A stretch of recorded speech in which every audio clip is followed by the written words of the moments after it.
All right, what's up, guys? Welcome back to another episode of I'll Call You Right Back podcast.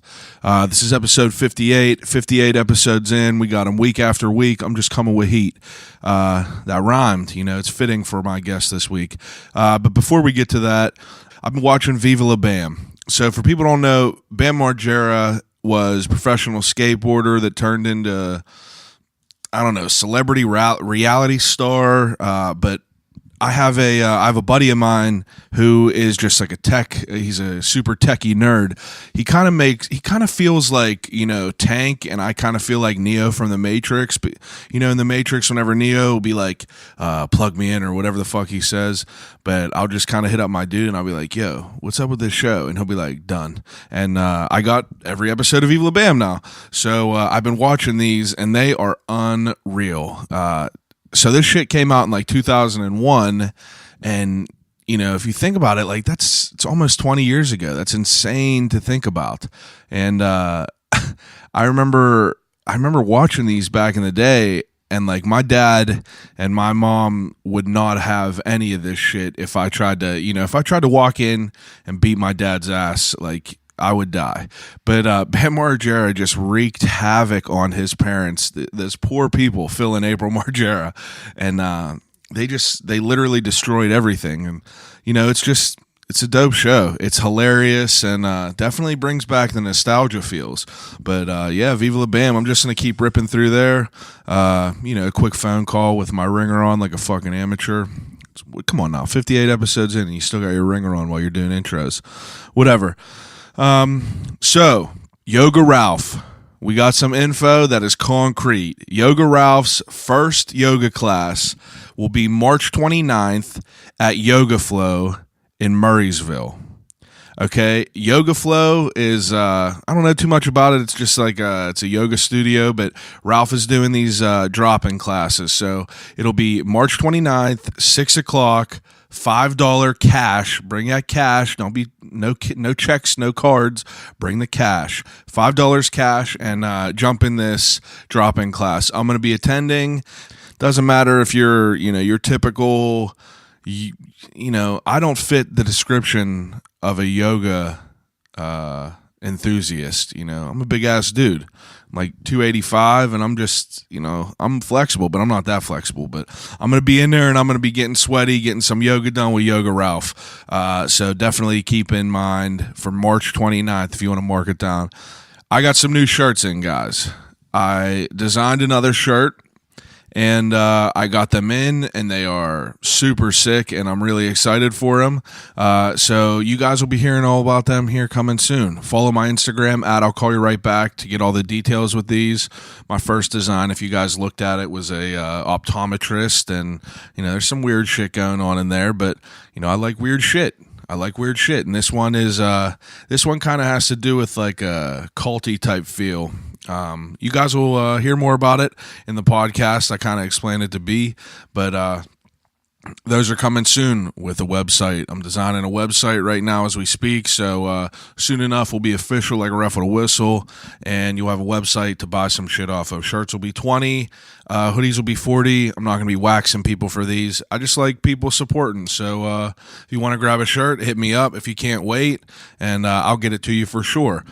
Speaking of clothes, all people in the world like free shit, and I'm not even gonna advertise this on the Instagram because like I bought a 58's logo. It's like their detailed logo, so I got a brand new hoodie that is just sitting there, but it's a size extra large. So I figured, fuck it, I'm going to give it away to someone. But yeah, I'm not going to advertise it on Instagram because people are just going to, you know, people, if they don't listen to the podcast, they're just going to enter the giveaway to try to win some free shit. I mean, why wouldn't you do that? But this is going to be for people that actually take the time and listen. So giveaway is going to be for an XL hoodie. If you don't wear XL, I'm sorry. If you don't know anyone wearing XL, I'm sorry. Get your weight up. But we got an XL hoodie I'm going to give away. I don't know how I'm going to do it. I guess just take a screenshot of you listening to the podcast and post it on your story. If you don't have Instagram, then like you can't be involved in this giveaway. I'm sorry. I don't know how else to do it. It's 2019. If you don't have an Instagram, I don't know what you're doing. But with that being said, I got some unreleased heat from B. White. This song that you're about to hear is called Slow Blues, completely unreleased, and it's just a heater. B was cool enough to send me a couple of his unreleased songs that he's been recording and told me I could throw them in there. So here is Slow Blues.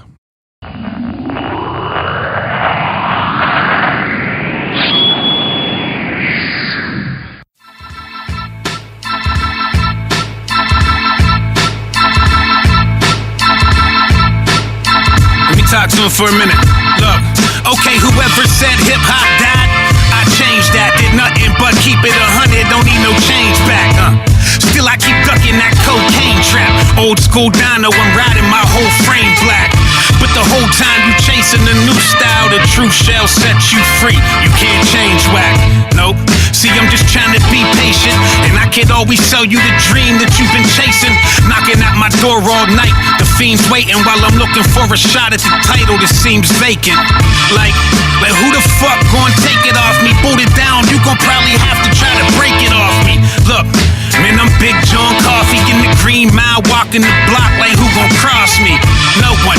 And I don't need a pen or a paper, but my man just came home from the pen on paper. Look, she dripping on my Johnson and it's magic, but I don't get it, cause I ain't never played for the Lakers. Good day, see you later. I'm on a skyscraper, don't need a pen and paper.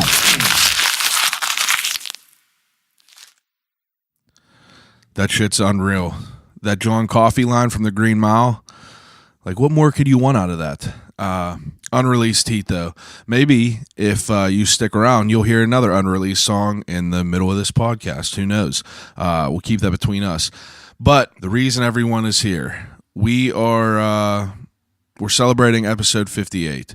So episode 58 is an iconic number. Usually whenever I have an iconic episode number, I'll explain it. 58 is the group of my guest this week. My guest this week is Brian Whiteman, or B. White. B. White grew up in McKeesport, born and raised, and he is, probably one of the hardest people to come out of Pittsburgh, music-wise, for sure. I've been a fan of this dude for a grip now, a while. We talk about how I kind of got into his music, definitely from my brother, but we talk about his music, and like realistically, dude, I'm a huge fan of this guy. Like his fucking music catalog is unreal. You could put on any song from any tape and it's just like bangers. Like he surrounds himself with the 58s. The 58s are just like a whole group of just like animals. Like they're all just incredible MCs and shit. It's wild how much talent is in that whole group. For everyone down at like Mayo, you got Tom Doug is the DJ, and this dude spits incredible. But yeah, I don't know. I'm just a big fan of their music. I've always been a big fan of their music. So this conversation was dope to me. I was happy to have him on, and I hope you check out all of his music. So without further ado, episode 58 of I'll Call You Right Back podcast with B. White.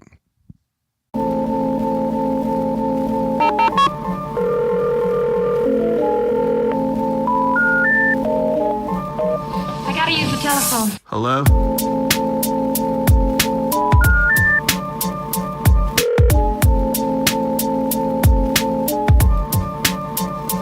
Telephone. I'll call you right back. Call you right back. Telephone. I'll Call You Right Back podcast. Jerm recommended him to be my manager. He's like, hey, no, I'm working harder than him. And I didn't think nothing of it. Yeah. You know what I mean? But even as much as he's done, he still always, you know what I mean, like looks out. Like, he's a wild dude, just the way that his trajectory is like. I could never figure him out. I always try to figure him out. I never guess anyone's money. Yeah. But I always try to like figure him out, and I just couldn't. You know what I mean? I kind of like that about people. If I can't figure you out, it's weird because like I didn't know he had such like a big history in hockey. Yeah, I found that out through you. It's wild. I was like, he was like, oh yeah, I was a coach forever, and I was like, that's fucking crazy. But I appreciate you driving out here. Oh, no doubt, man. So I wanted to get you on the podcast. Long time coming. Episode 58. Obviously, for obvious reasons, you're on here. I couldn't fuck that up for you neither, man. You had that so locked in. I know. And I started posting shit today. I'd have been the biggest piece of shit if I didn't make it for that. I started posting shit today just so you were obligated to get here on time. Well, that's smart too. I know. Put the pressure on me, man. I've been fucking dealing with all kinds of people coming in. It's hard to like link up with people. Like I get it. Like we're all adults. We all got shit to do. It's easy to link up, but it's not. It ain't. That's why when I did that podcast before years ago, whenever Ian's were on there, it was fucked up because it's hard enough to link up with one other person, but if you have a co-host, you got to link up with him. And then I had someone that was doing my own shit. Now I do all the audio shit and everything. I had to deal with him. What your mom always say when you was young? You want something done right? You got to do it yourself. Yeah, that's simple, man. And I'm just like a super big control freak. I just don't like people fucking with anything. I just want to make sure I do it. Like I built a website last night. So you know how to do that? It's super easy now. You could be an idiot and do it. Squarespace gives you like a template, but you don't have to use like www. whatever. Okay, yeah, like I'll I call bought you right my back. own .squarespace. You don't have to do that. No. I bought my own domain, so it'll be I'llCallYouRightBack.com. I think I tried to start my own with GoDaddy back in the day. Yeah, was GoDaddy one of them things? Yeah. There's like hosting sites, but I just got all these shirts and shit made. I see them behind me. I know. I got a grip of shit. A gang of them. Right? That means I get one? Yeah. I got you a brand new design. That you're probably the first one that'll have it. I sent one out to Jerm, and I sent one out to my one other dude, but no one else has them yet. Word. It's unofficial to have all these clothes and just be like, yo, dude, hit me up through a DM and I'll get you them. Who you telling, dog? I know it is. What'd you have to go through to get a 58 shirt? I'm sure a couple times. A couple times. Yeah. I think the first one I got was done at Shadow Lounge whenever I'm pretty sure Mac was Mac was there and you guys were there and Varsity Squad. I remember that show. I can't remember what it was for though. Was it a benefit or something? I think it was. I don't think it was Steel Wheels. No, it was something different. I swear like Mikey and Big Bob were there. With Sally Wiggin. Was it that one? It might have been. I don't know. Sally Wiggin to the Mac machine with Mikey and Big Bob. Sally Wiggins. Because he got me saving his phone. It's B. Whiteman and Sally Wiggin. He was like, I got them back to back saved in my phone. Yeah. He was like, this could prove for a weird misdial one night. You know what I mean? It's wild that you'll just be going on Mike or Big Bob's Snapchat and you'll just hear some B. White's shit playing. Mikey. Big Bob always fucked with me, but Mikey especially. You know what I mean? Yeah, I remember seeing his tweets. And when Mac died, that was the first person I texted. Believe Mikey. it or not. Yeah. It's fucked up that he's gone. What do you think about Cardi B winning that Best Rap album? Is this where I start talking about not watching the Grammys or caring about a lot? Like, put it this way. I didn't know who won, and I wouldn't have known that Mac didn't win had it not been for Ray Steel Wheels posting something. And my Instagram had like stacking up. I would see for some reason like that magnifying glass on your Instagram, the search part. If you click explore. that, which is like things you might like or something like that. Yeah, Mac's all over that. Oh, you know 100%. what I mean? Not for some reason, but he's just he always pops up. Absolutely. On there. So like I see a lot of his stuff, and then I saw the Cardi thing where like she was backstage and she like I guess. Yeah, like half split, whatever she did. Whatever she did. See, we were talking about it the other day. Mac should have got that by default. I get it, but like I feel like anyone who thinks like I don't understand how people actually thought he was going to win, not by sheer like content that he delivered, but just like it's politics, right? You know what I mean? That's why I thought he should have just won by default because he passed. Like exactly, but it's salty. Like whenever someone told me when Chris Cornell died, they gave him a Grammy. Who the fuck is that? Chris Cornell is from one of them. You're going to find out over the next 2 hours. My music knowledge is so lacked. Right. Oh, I don't give a fuck. I stick by it. I want to not know shit. You know what I mean? I regurgitate shit that I hear, but like, I people giving him a Grammy because he died, like I can understand that for sure, but like why the fuck would you invite his parents out there? Yeah, Mac's parents. I heard they were on stage or something like that. Or I think they brought him out there, but or did something, but then they didn't give it to him. Like they did like a that's almost like telling him go deep and not throw in the pass. It's like, fucked up. Like why even have them go out there? Was his album dope? Swimming? Yeah, swimming was stupid hard. Like I thought it was it's different though. Right. Like there's songs. He always tested limits on everything. Exactly, dude. Like even from the beginning with like, Easy Mac shit was cool, but like I feel like Kids was like his first right. Like that was the real shit that he put out. But that was like, I talked to I think it was Jerm, but I was asking him about frat rap because back in the day, like Fuck is frat rap? frat rap is like, the rap that a bunch of like white frat kids are listening to all the time. Gentrified rap. Like High Res and like people like that kind of. See, High Res was one of the first people to reach. I know he did. Yeah, he reached out. I know he did, but like he was super cool. Like I had people that did work with him too. But I didn't hate on all of his music, but like that was an easy way to categorize what he is, like frat rap, like an Asher Roth. Yeah, exactly, Okay. exactly something like that. But after that kid shit, he kind of just started graduating. Like he put out that Macadelic shit, and then like that Delusional Thomas was dope. But then he just started like every album he put out just got like a little bit more. Like, was it more musically? Because here's what I learned about him. All music, dude. I didn't know.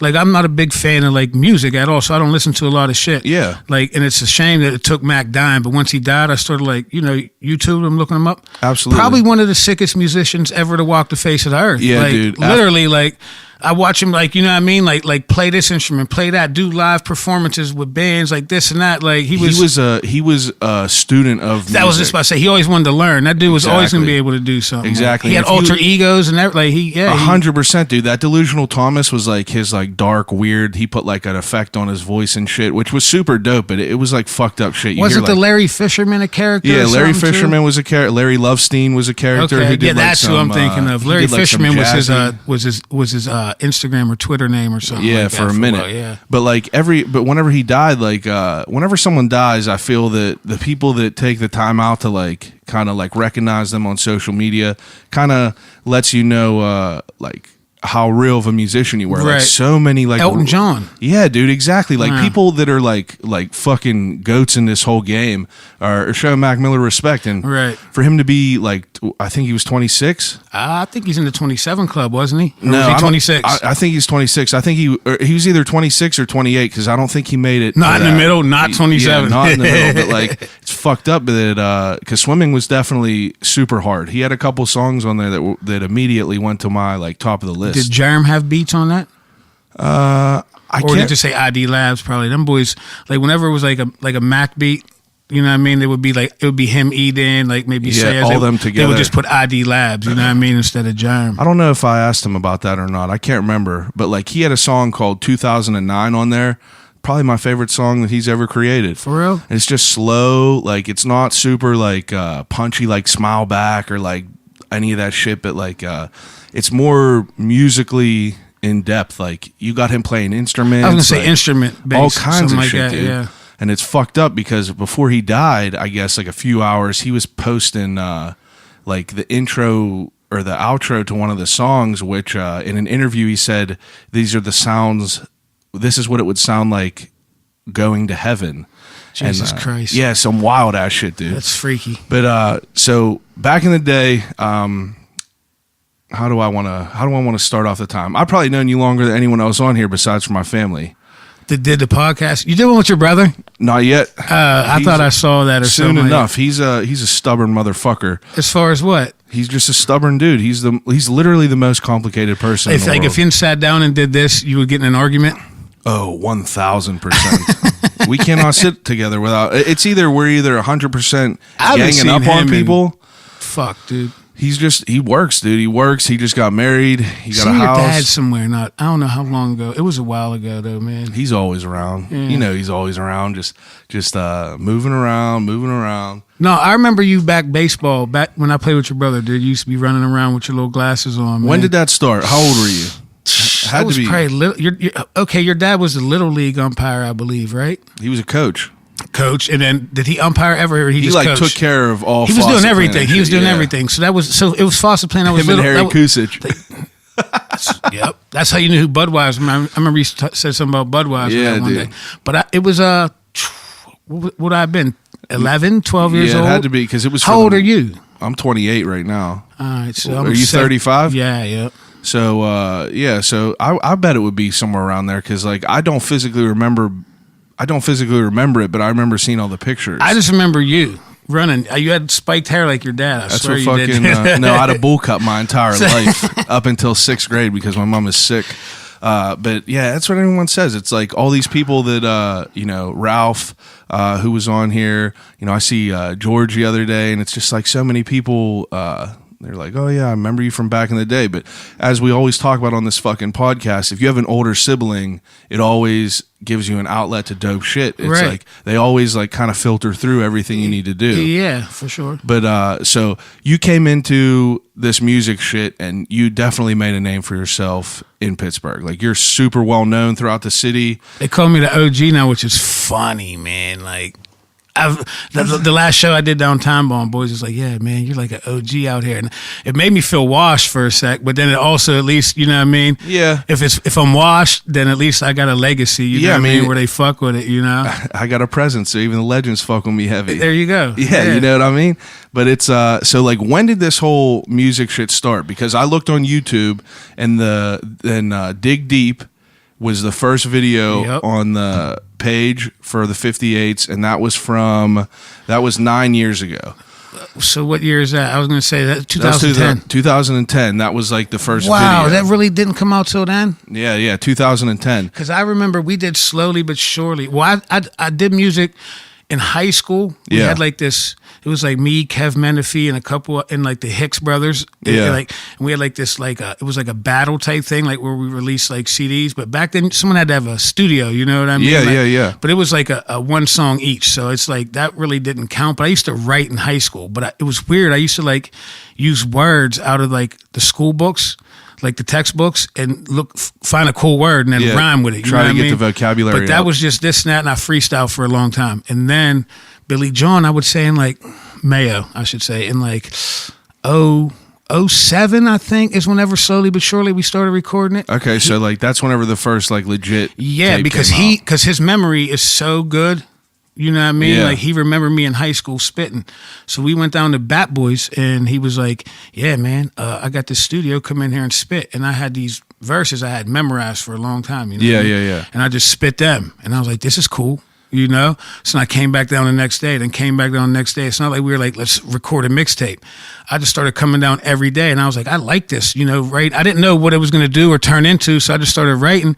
And then we released Slowly But Surely, which was 30-some songs all over DJ Premier and like Ninth Wonder. Like, we would buy beat snippet CDs. This is, yeah, remember 07, there's before everything you was out couldn't just there. go get a beat, you know what I mean? You had to go like to the flea market and go to the mixtape guy, you know what I mean, and buy beat CDs and That's shit. really what you did? Yeah. Jesus. Yeah, me, him, and Jeff Mervis, As If, and we recorded that, and we just put it out, and the shit boom. There was no original. There was a couple original songs. I think Jit Beats made a beat the first time we met him, but then we just dropped it, and boys just fell in love with it, and I was like, oh, this is crazy, but I just didn't know if it was my friends. And so listen to me, I have this written down. This is one thing I wanted to ask.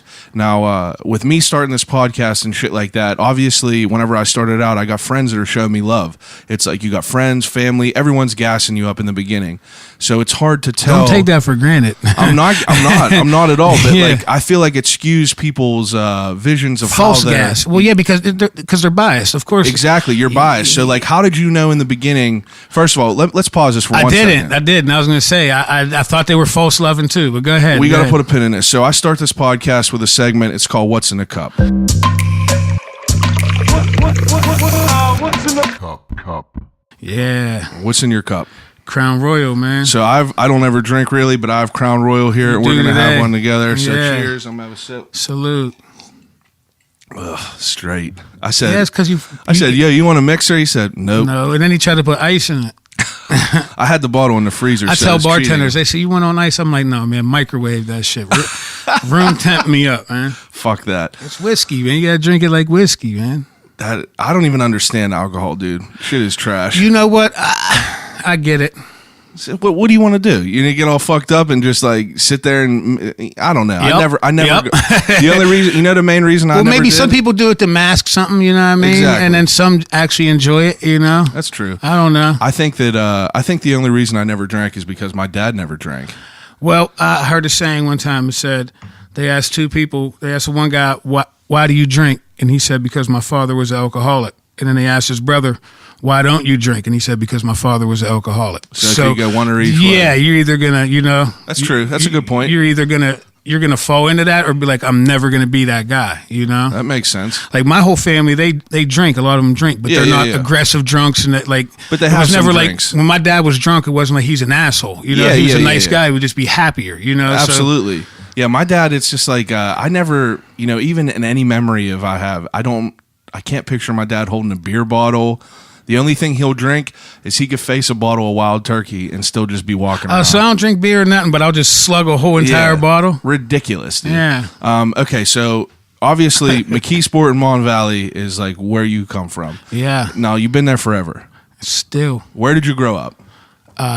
Well, I was born on Grover Street, Yeah. which is, like down from Sumac towards Dave and Shores down that way. Yeah. But there was like a house explosion next to us. I went to GW until second grade, which is George Washington, and then I moved to Highland Grove. Okay. So that's where I grew up until I went to my freshman year of college. So Highland Grove, you're going to McKeesport. What were you doing in school?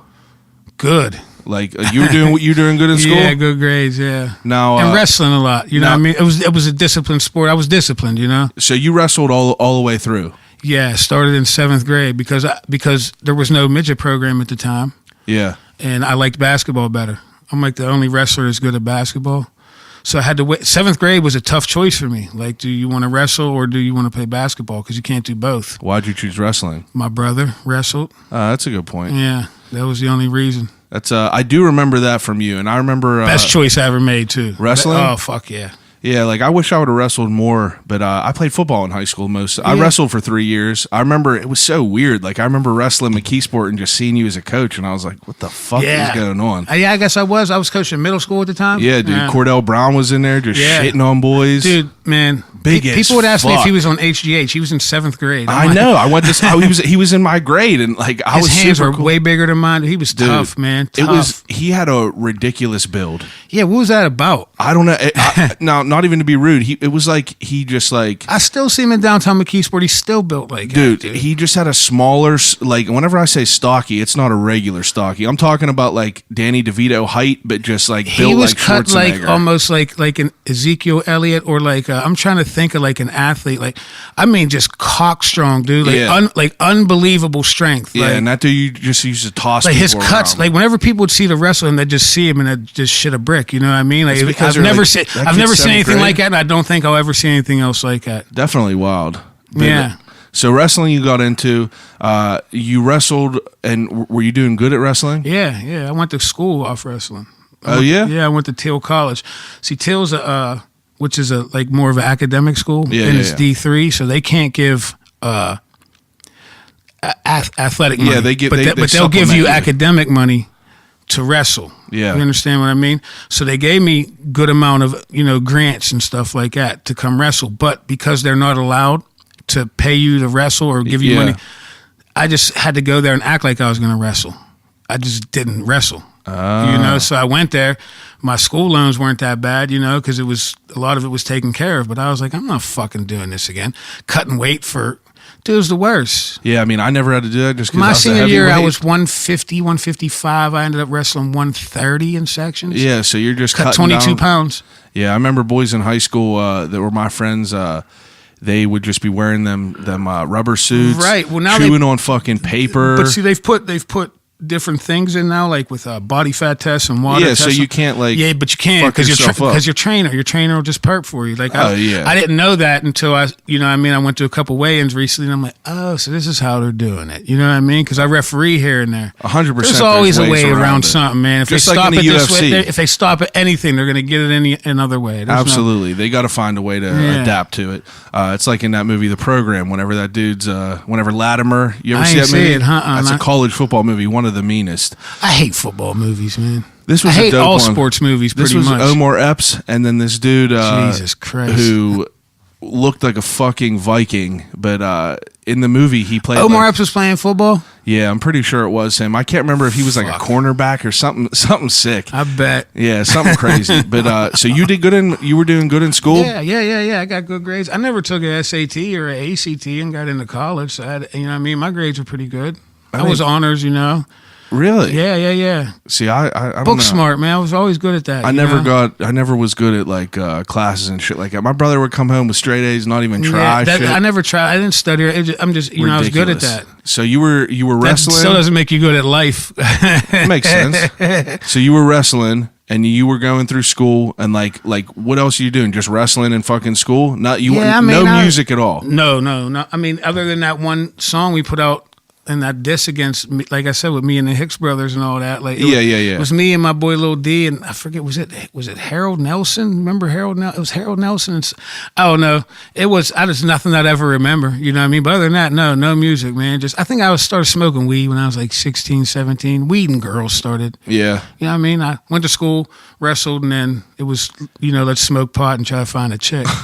Which I think is, it's better than... That was a way to do it back then. Yeah, it was everything. That's all you wanted in Everyone life. did that, That's all you wanted in life. Yeah, I wasn't like popping Zans and shit, I was ridiculous. just... I'm sure we'll get to that. I was just doing a normal thing. Yeah, chilling before it gets all crazy. People were drinking pints of lean. Yeah. I so- mean, I've drank some lean, but not then though. No, not then. I didn't have no shit in my like that. adolescence, when I was being molded, no, I had to, everything was pretty good. What were you, now... Since I always ask anyone that's like above my age, just because we didn't have, like, I was the cutoff of like getting YouTube in the prime, like whenever I was in high school and shit. I was just we didn't able have to, any of that. Yeah, so like, what were you listening to back then? Like what was your first exposure to like music?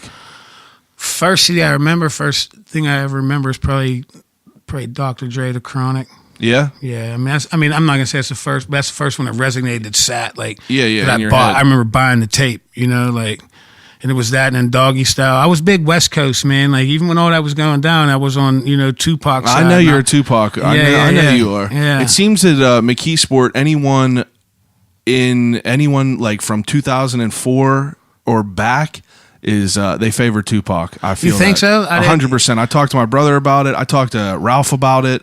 Anyone from the port, Ralph favors Tupac. Ralph likes. He says that he's weird about it because some days he'll listen to Tupac and some days he's like, I don't want to listen to this preachy shit and I just want to listen to Biggie rip shit up. I can dig that. Which absolutely, like, I don't. It's not like I plus fucking, he's heard them all so many times. Like, exactly. Like, I claim to not like Biggie.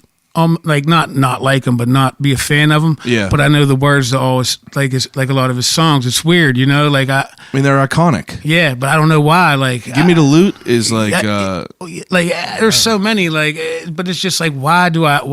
Like, I don't. In my mind, I don't like it, and I tell people I don't like it, but I guess I like it. It's just like the reason that I know It's that good of music. I that guess Krayshawn song. That fuck, I would never know one of that. That's a woman, right? Oh yeah. All right. This skinny white girl that raps She say about, the M word. No, I don't think so. Didn't they accuse her of that back in the day? I think they did. I I hate even knowing that. Fuck, man. That's all right though. No, I just hate knowing pop culture. I know you're pretty disconnected from it all, and we're definitely going to dive into that more. So, Dr. Dre and shit like that. Were you getting your music taste from like your brother? Fuck no. No? No. Nothing from E. White. No, at the time, I remember when I was listening to that, like I would help him like clean bingo halls and shit back in the day. And like he would listen, but he was weird. That's why he like became a DJ. I think like he knows all songs. Yeah. But I just remember like him having like Sublime CDs, and I remember Big Willie Style, him having that, and then like Leonard Skinner, like he had like Different shit. Yeah, but he always had a CD book. Like, an eclectic. Yeah, but he had collection. all the CDs in his book, and me, I'd be like, I'd try to like, I never had the book, like he's always had his shit. Like, organized and always, everything. like, so he like knew what different songs he liked. Like me, it was like whatever tape was like next to me, you know what I mean? That's what I was listening to. That makes sense. Yeah. See, my all my shit came from my brother, really, because like he would come home with a Bone Thugs and Harmony CD or like No Limit Soldiers or Mystical shit like that. Yeah, I liked all that, man. Yeah, that was and, my like, era, man. And like, it's just like I remember listening to that and hearing people say like fuck and like slapping bitches and everything. I'm just like, oh, I can't listen to this, but I am going to listen to it, obviously. Right. But so where are you getting like your taste from? Like where are you getting exposed from all this shit? I don't know. Just from like school and shit. I guess, yeah. I suppose, like like I where guess, do you buy CDs from back then? In like high school, I remember like even in high school, I don't know. I remember leaving high school to go buy an LL Cool J CD that Billy Joel always rips on me about. But I think like you'd have to go like I think Tuesday they came out. You'd have to like go to the mall or something like that. Yeah. But it was like, I remember when I went to college, I had Jada Kiss, The Last Kiss Goodbye, that CD, and it was fucking dope. And I listened to that. That's all I had. That in my little CD player, like that's all I had at college. Yeah. But as soon as I came back from that, that's when the mixtape era hit. Like the DJ Clues and the I don't know if like we would go to a flea market, but every weekend there would be a whole new list of DJs that would put out CDs like mixes with different people's music on it. And I think that's that's how I really started. Like that's when I started like because I had a vehicle at the time. Yeah. And like I would go buy every weekend. Would go to the flea market, buy whatever new CDs came out. DJ, I think like it'd be like Big Mike, DJ Clue. Shit, I can't remember. And you're saying this is like right after you got back from college? Yeah, like 01, 02. Jeez, so that's whenever I spent my whole first off. semester of college with I think 2 or 3 CDs. That's all I had up there. Yeah. And like were you seriously like never was a huge fan of music, man. Like I like it, I listen to it, but I'd rather watch like movies and TV shows. Absolutely, all day. Know? I'm the same way. I've always been like that. Like, I probably listen to Biggie Smalls' "Ready to Die" 100 times. I still couldn't. Well, see, I'd rather listen to music I know. Like when it's time for me to listen to music, I listen to like the Jeezys and the Jays, like the songs I know. Shit. Yeah, the shit I like. Yeah, you know? you go back to your roots for sure. I'm kind of getting on like J. Cole. I've been listening to a little bit lately. He's nice. People say he's boring, but I'm boring. I think too. Like I mean I don't know. Like not boring, but it's like same like a monotone. Like no, it doesn't really switch. It doesn't make club songs. Like it's the same. You know what you're getting when you get a J. Cole song. I guess I don't know. I feel like that Lights Out. Or Lights, what's that Here's song?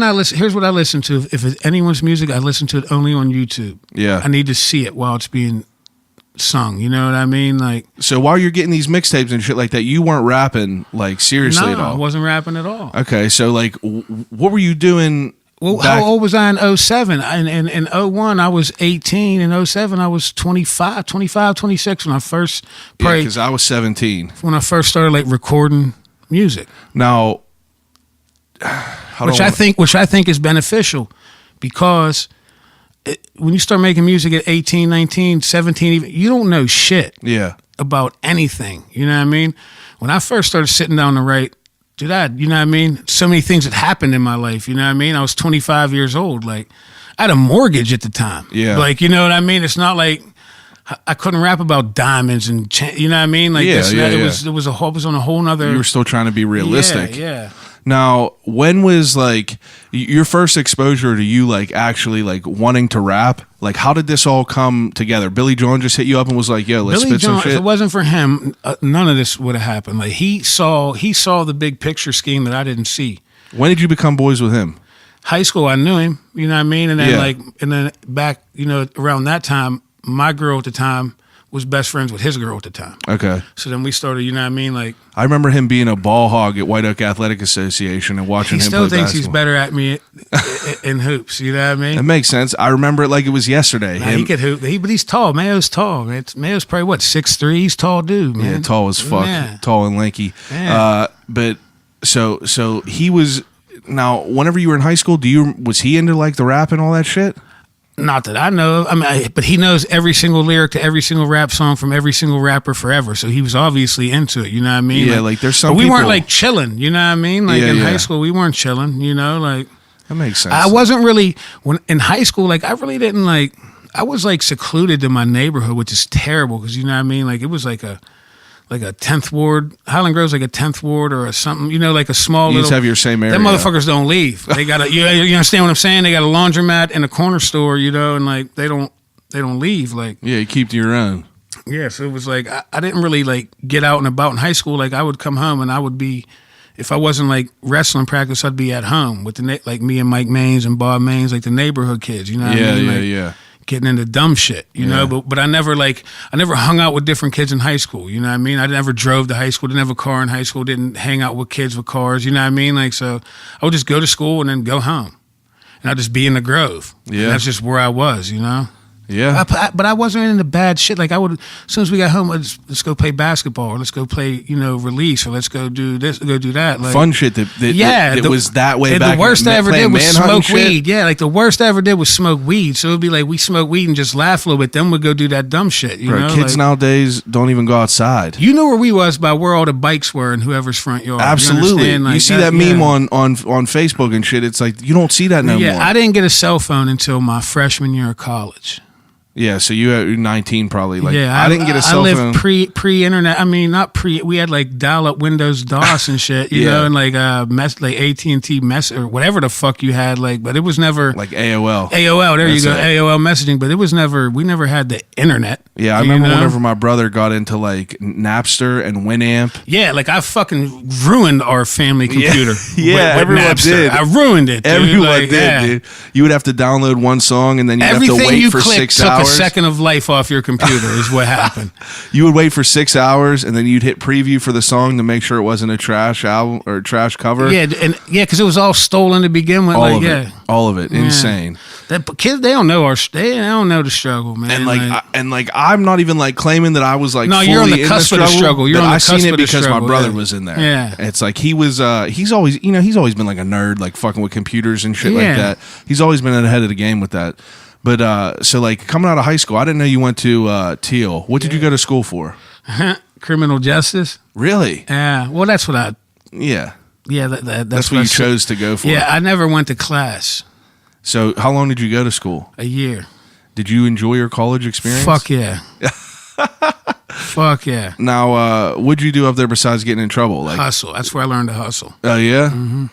Huh. That's interesting. Because we couldn't find. I was up there for probably the first 2 or 3 weeks. Because it was 3.5 hours away. I couldn't get home. You know what I mean? So I was like stuck up there. Dude, I couldn't get weed. I couldn't find no weed. You know what I mean? We're talking pot. We're not talking like real drugs. We're talking about pot. Yeah. It's a dry campus too, so you weren't even allowed to drink. Oh, really? Yeah, Lutheran. It's a fucking shithole, dude. Amish country.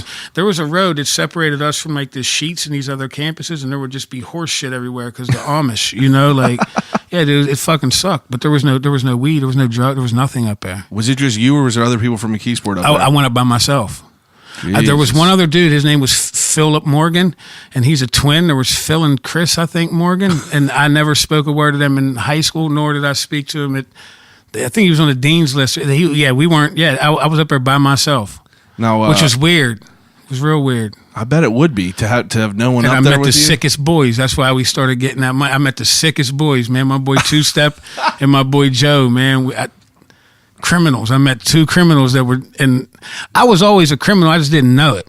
You got that street education. Yeah, I just didn't know it. You know what I mean? And I met these, because when I got to that college campus, I was like, these people ain't like me. You know what I mean? Or nothing. They weren't nothing like me. And I didn't know that because I was so secluded to that neighborhood. You know? Yeah. They weren't anything like me. And then I met these boys, and it was like, oh yeah. So realistically, what's it like up there selling weed in college? I mean, like that's before people were having cell phones and shit. Before like if you go to like IUP or something right now, there's probably 50, 100 dudes up there that got all. If I walked, that's where Antoinette went to school. If I would walk to Sheets, people would be like, you want Coke, Molly, Xanax, anything you want. It's like walking through fucking New York. Looky here. I had boys banging on my doors like junkies at 2 a.m. over dime bags. You understand what I mean? Like there was no weed. Like that's crazy. I got a credit card mailed to me. When you turn 18, you don't even have to apply. Yeah, they just start sending you. They were just hard copies, just coming, just it just said peel the backing off. You know what I mean? Yeah, you're ready to roll, bro. I went and I remember the one was 600 and the other one was like 800, and I just took cash out at the ATM,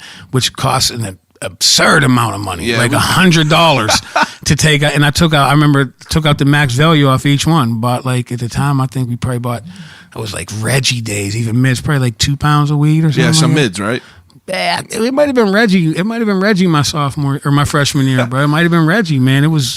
If it was mids, they were new. Nah, it was Reggie. It was Reggie, dude. Now, so you guys were up there and you were moving some shit up there and like getting and like that's pretty much what you were doing in school. Yeah, not going to school. Yeah, but we weren't getting rich either, man. Yeah, I get it. You were just getting we went by. from a couple hundred to a couple thousand. Everyone's just trying to not pay for weed. Like we came home and owed way more than what we had. Like you know what I mean? Like it's not like I was like, yeah, I'm home with.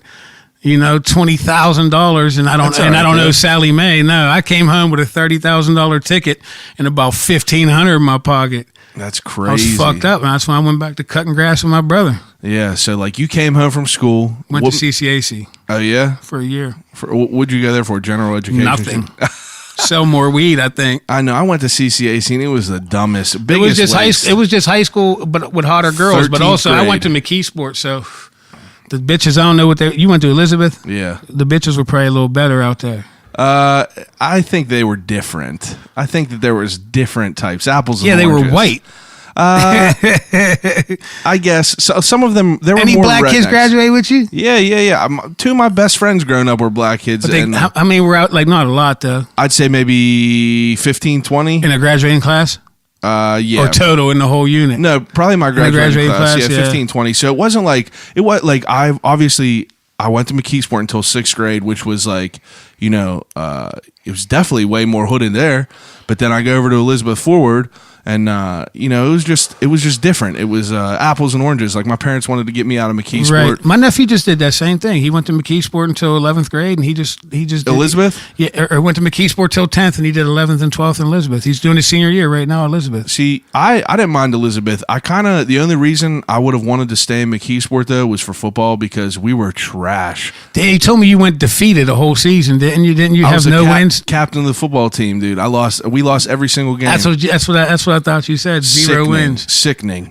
And what was fucked up is because there was six seniors that played, and then no one was like a team. Like we didn't have a team. Everyone was just went over. There's not even be no team. It was just clicky. But the morale got to be down when you're over, man. We were playing people like Thomas Jefferson. What are you in single A in football or double A? What were you in? Triple A? Triple A. Triple? Because McKeesport's quad A. Yeah, but I think they switched all that up now. Yeah. No, I think we're 5A. Yeah, something insane. Because they're 6 now. They're 6, I think. We were playing people like Trinity, Thomas Jefferson. And Thomas Jefferson, that was stacked against us. Those boys were scouting people their entire school.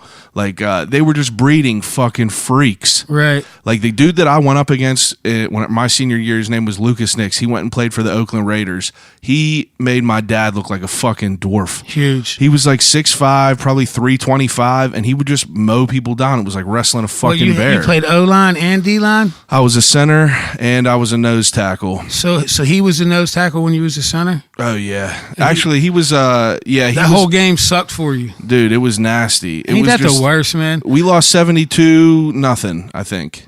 72-0, I think. Well, we wrestled Connellsville one time. We lost. I think that was the same score, 72-0. I was trash at wrestling too. Dude, I was nice, and I lost to this dude. This dude tech falled me, Ron Doppelheimer. I'll never forget this. That's by 15 points. Tech fall. Tech falled me in the second period, dog. Like he was,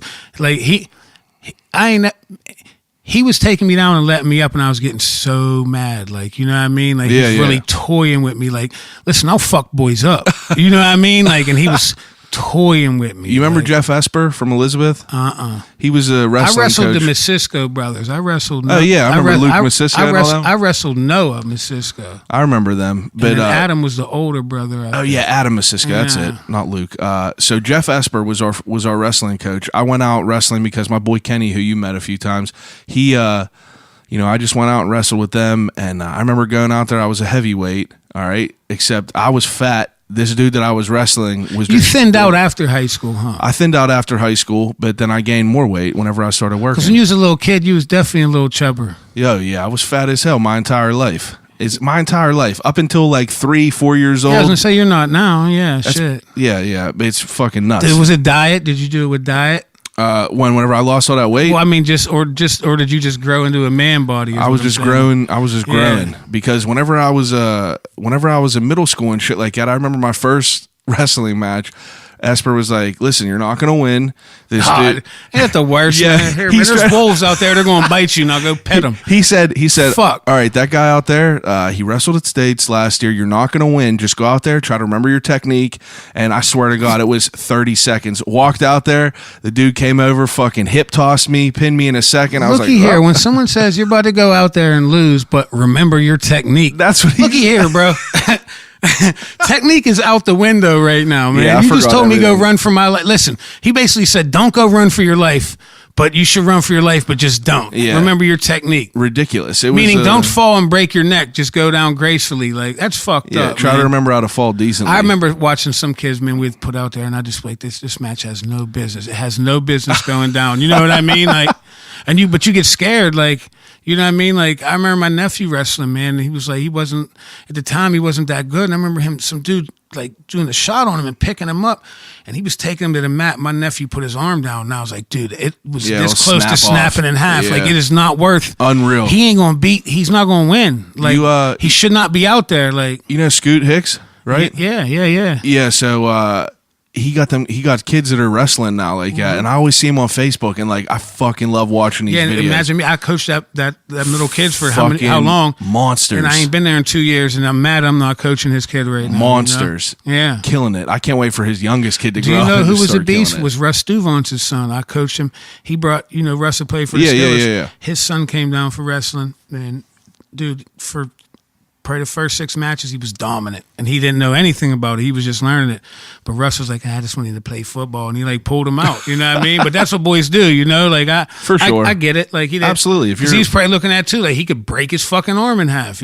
For what? Wrestling was definitely wild. I started. You ain't doing gonna make jiu-jitsu. no money off of it. You know what I No. mean? You'll just not really lose in street fights unless you get knocked out. You know Exactly. what I mean? Like, unless you get snuck real quick. yeah, like you bump into a wrestler, dude. You gotta keep him at bay. Like if you let him grab you, dude, you're gonna go for a ride. I started doing jiu-jitsu. But you kicking motherfuckers now? No. Jiu-jitsu is no striking. Nah. It's straight up For choking, what is it? choking people. It's Oh yeah, I know that. I didn't know you didn't strike though. Don't you kick and shit? No, that's Muay Thai pretty much. Alright. Jiu-jitsu is basically on the ground, like grappling and like submissions, basically. But Right. I got boys choking me out that are 150 pounds. I got straight up almost 200 pounds on them, and boys will just Do you just know? put me out. I went after probably. My brother was the coach of the middle school, and I was helping him coach. And we went to a tournament. It was a pretty much no striking UFC. Yeah. So it was wrestling with chokeouts. Yeah. I got choked out 2 matches in a row, dude. I ain't no shit. You know what I mean? Like, Yeah, it's a whole different world. there's no feeling like that, bro. It's a whole different world. It's Like very when you bizarre. start blanking, you know what I mean? Like, and that Yeah. light starts flicking, dude. You got like that tap means the world. Like someone got to stop this. So, thing. like in class, you'll learn for 20 minutes, you learn the offensive position, and then you'll practice it. Then you'll learn the defensive position to that offensive position. You'll practice it, and you'll just go live and you'll roll for 20 Right. minutes. But it's like, how the fuck do you remember shit? Everything I learn just goes out the window once someone grabs around your Right. neck. And you're just like, what the fuck? yeah, but I think that's part of the practice. I think that's how Absolutely. You got to get comfortable with Yeah. it. Okay, so you get through wrestling, get all this shit, and, my first experience of your music is my brother came home one day from Todd's, and he said, yo, Leach played this song from Brian Whiteman. You got to listen to it. And it was Big Jerm Banger. And that still, like, I have a list of a couple questions that I asked you. I wanted you to go over and pick some of your favorite songs that Right. you ever made. I went through and I've listened to a lot. And like we were talking about before, in the beginning, whenever you start shit, you kind of are like, you have that like biased view because you got all your boys gassing you up, especially if you're doing some dope shit and they're like really fucking with you heavy. It's like, how were you welcomed into rapping? Like whenever you first started putting out an album, were people thinking you were corny and shit? I don't know. If they were, they didn't tell me. Yeah. But like I feel like I knew what good music was. You know what I mean? Yeah. Like I wouldn't have just. I'm not one of them dudes who would just like listen to my shit and it's weak. You know what I mean? Like, Yeah. But I knew it was like I knew it was good, but I didn't know. You know what I mean? I thought it was good, but I know good music. You know what I mean? To myself, I feel like I knew it was good, but I wasn't getting like. When boys would tell me it was dope, I would just say thank you. It means a lot. Same thing as someone tells me now. If they spot me in a grocery store, I would just say, hey man, thank you. It means the world because it does mean the world when someone listens. But For sure.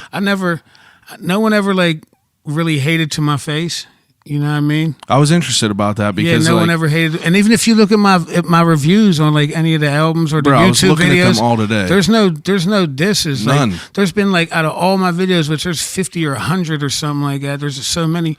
You might see 1 to 4 negative comments, and Yeah. if someone does, there's army of Yeah, dudes that people just light go at them it. up That's what for I mean. sure. Like, and it's like they're all real views and all real comments. So like, Because like at Formed and McKee, I was looking at that video because I remember all this shit because Formed and McKee was my first music video that I seen by you, and I was like, oh shit, I know half these people that are Right. walking around in here, and you know, I was trying to think to myself like, you know, did I like you in the beginning because I knew who you were and you were making like dope music, or was it just an unbiased like your shit was just dope? I'll never know, but like I feel that your catalog of music kind of speaks for itself. Like you obviously know it's not trash. no, Like, this shit's dope. Man. yeah, it's absolutely dope, and like I still bang all them albums like regularly. Right. And it's interesting because like we were talking about before, it's like you don't know like how do you gauge feedback whenever you don't have social media and shit like that? So whenever you're doing all this stuff in the beginning, like how do you know what's going on? I don't know, man. I would just like I would go everywhere, and my brother was like DJing at the time. Like Leach worked for my brother. Yeah, you yeah, know? yeah. So it was like, and Tom Doug was a DJ. You know what I mean? Yeah. Like at Todd's and shit. So it was like I was able to we would just have our CD. I just remember having so many copies of it. Like Mayo went and got them all printed, and boys would just hit me, and I need this and I need that, and I was selling them. You know what I mean? Like, and getting rid of a lot of them. You know what I mean? I was like, so it's going good. But then like right at that time, you got to think that's 07, 08. Because I think when did I drop the Mon Valley Miracle? That was 07 at the beginning. No. At the beginning, I say on that intro, I say 2007 or 2008, bro. I think but I think the tape. I think that whenever I was looking it up, Did it wait. drop late? I have it written right here actually because I was doing some fucking Research. yeah. Slowly but Surely was first, and that was in 07, I think. yeah, that was 07. And Mon Valley Miracle was right around 08. Yeah, 08. so 8. That's what I thought. That's why I can't believe the video ain't come out till 2010. Well, there was like there were some videos on that page, but they were like Fran and Vinny. Nah, shit. the first video I ever made was Dig Deep. That was the first one. 100%, yeah. Yeah, because I remember I looked that up and the Dig It was Deep Dig video. Deep in the Maze. Because Yeah, the Maze was right after because 'cause they Mayo blend lined together, up right? Dan Myers. I believe Dan Myers filmed that, right? Yeah, that's who filmed that. Yeah, Dan Myers. And Mayo lined him up, and they did a 2-video deal. I remember that. And then we was down that bar down there behind the car wash. Yeah, the Wash. Yeah, and I remember being like, I was with Butts, and I was nervous because I had never filmed a video. There was a lot of people there, you know what I mean? Like boys were bringing their cars and shit. And I just remember getting so drunk, so drunk. Like everyone was outside setting up, and I was inside, and I was like sitting in a chair, like sweating. Like boys was like putting a rag on me, like not because I was nervous for the video, but I was so hammered. You know what I mean? Like, and I just told Butts, I was like, man, they'll wait for me. They'll wait. And I like got it together and went out and filmed it. Yeah, because the video I I'm- just watched it. I was gonna say, if you look at it, you'll see how red my face is, dude. And I remember like watching it and critiquing myself, saying I'll never be that hammered for a video again. You know what I mean? Like, but also like learn different things, like how to work like your hands and shit. Like, cause you gotta think Yeah. I never did it. You know what I mean? It's Yeah. not like I watched other people's videos and was like, what do I do? You know what I mean? I just was like, fuck it. So that was your first video. First video was and Dig like, Deep. Yeah. And now whenever you watch it now, like what do you think about it? Like, do you hate the music you put out long ago? No, because like I think the quality ain't as good, you know what I mean? Because we got better, like Jerm got better, everyone like got Absolutely. better. Like if you listen to it in speakers, like that's the only thing that bothers me is the quality of it. Yeah, You know, like if you were to play like any of our new music, you play in a club. but that's your lane. Like you're hearing shit that That's the why. untrained That's why ear a lot aren't. of like when you just look at Big L, his one CD, you know what I mean, the one he came out with, the Big Picture. Half of that shit is freestyled and this and that, and the quality is all over the place. But if the content's good, you know, people fuck with it. Yeah. The dude I work with was telling me, he's like, man, my favorite CD of yours is the Mon Valley Miracle. Absolutely, A lot of people say that. Now, it's either that or the Evidence, dude. and that's my first real like studio CD. Because you guys had, I think it was what, like See, I like 24 the tracks? Verdict, man. I think the Verdict was crazy. Like the energy was just so fat. See, I like the Verdict, and I was listening to the Anomaly on the way, and I hate rappers. The two you name, or the two like the Evidence. Like I fuck with the Evidence, but that and Mon Valley Bro, Miracle. I'll tell you- they're my two least favorite. You So know listen what I to me. mean? Those are your least favorite, Mon Valley Miracle and the Evidence. Yeah. See, I Mon Valley Miracle was dope because all the features to me. Like, yeah. You had Raekwon on there. Raekwon, AZ, Cormega. Yeah, Cormega was Yeah, on there. It was you know, like Jazzo, you know, like was Mac on there? Yeah, Mac was on Mary Jane. That's what I mean. Like, yeah, dude, that CD had. Think of them names we just said. Yeah, like that's AZ, fucking insane. Cormega, Raekwon, Raekwon, Mac Miller. You know, like. So, like, whenever you're making this tape and shit like that, you drop slowly but surely first. Like, did that make any like sort of waves? Yeah, but that was MySpace. Yeah. Oh, that was MySpace days? Yeah, it was MySpace days. So Okay. It was like it did that. It was local. When you had MySpace, you only knew people like around you. You know what I mean? That's for sure. But now, then were by you the doing? time Mon Valley Miracle dropped, there was the internet was there. Yeah, and Like people were Facebook definitely and, knew and what it was just, going on. Everything just changed. Now, were you doing shows back then? I did not a lot. I think when did we go with Mac? We went with Mac to Philly a couple times. Like one of the earliest This was shows. before that. I'm talking about before that. I was gonna say no, not really. We did. Do you remember the first show you ever did? I remember the first one I was ever supposed to do. What's that? We went to. You remember Jay Houston's? Who used to be Andros Gyros? and all Andrews. that? Yeah, I remember that. So I think it was Jay Houston's at the time. I believe it was Jay Houston's, and I was nervous as fuck. And I didn't realize now it's like them shows are like it's just Yeah, it's whatever. There's 50 people standing. You're on the same level as them. I mean, literally like not a stage. It's a like basement you're standing show. out. Yeah, like. But I didn't know what it was, and those are like make you more nervous, especially if you never rap. And I remember going there, and I was like, man, I didn't want to do it, but I had to do it, but I didn't want to do it. Butts kept saying, you got to do it, you know? And, bro, I gave the DJ my CD, and it didn't play. Really? Yeah, and I dipped. Jesus. Yeah, and I felt like I dodged a bullet. But it's like, you know, the bullet's coming again. Yeah, But for I sure. don't remember my first show. No. I just remember that first one I was supposed to go to and was just so fucking happy my CD didn't work. Now, whenever you were, I didn't want to rap live ever. Dude, used to be so scared. which is crazy to me because you got It's my a wild favorite thing in the world now. Yeah, you got a wild presence, dude. Yeah. Like your stage presence is dope.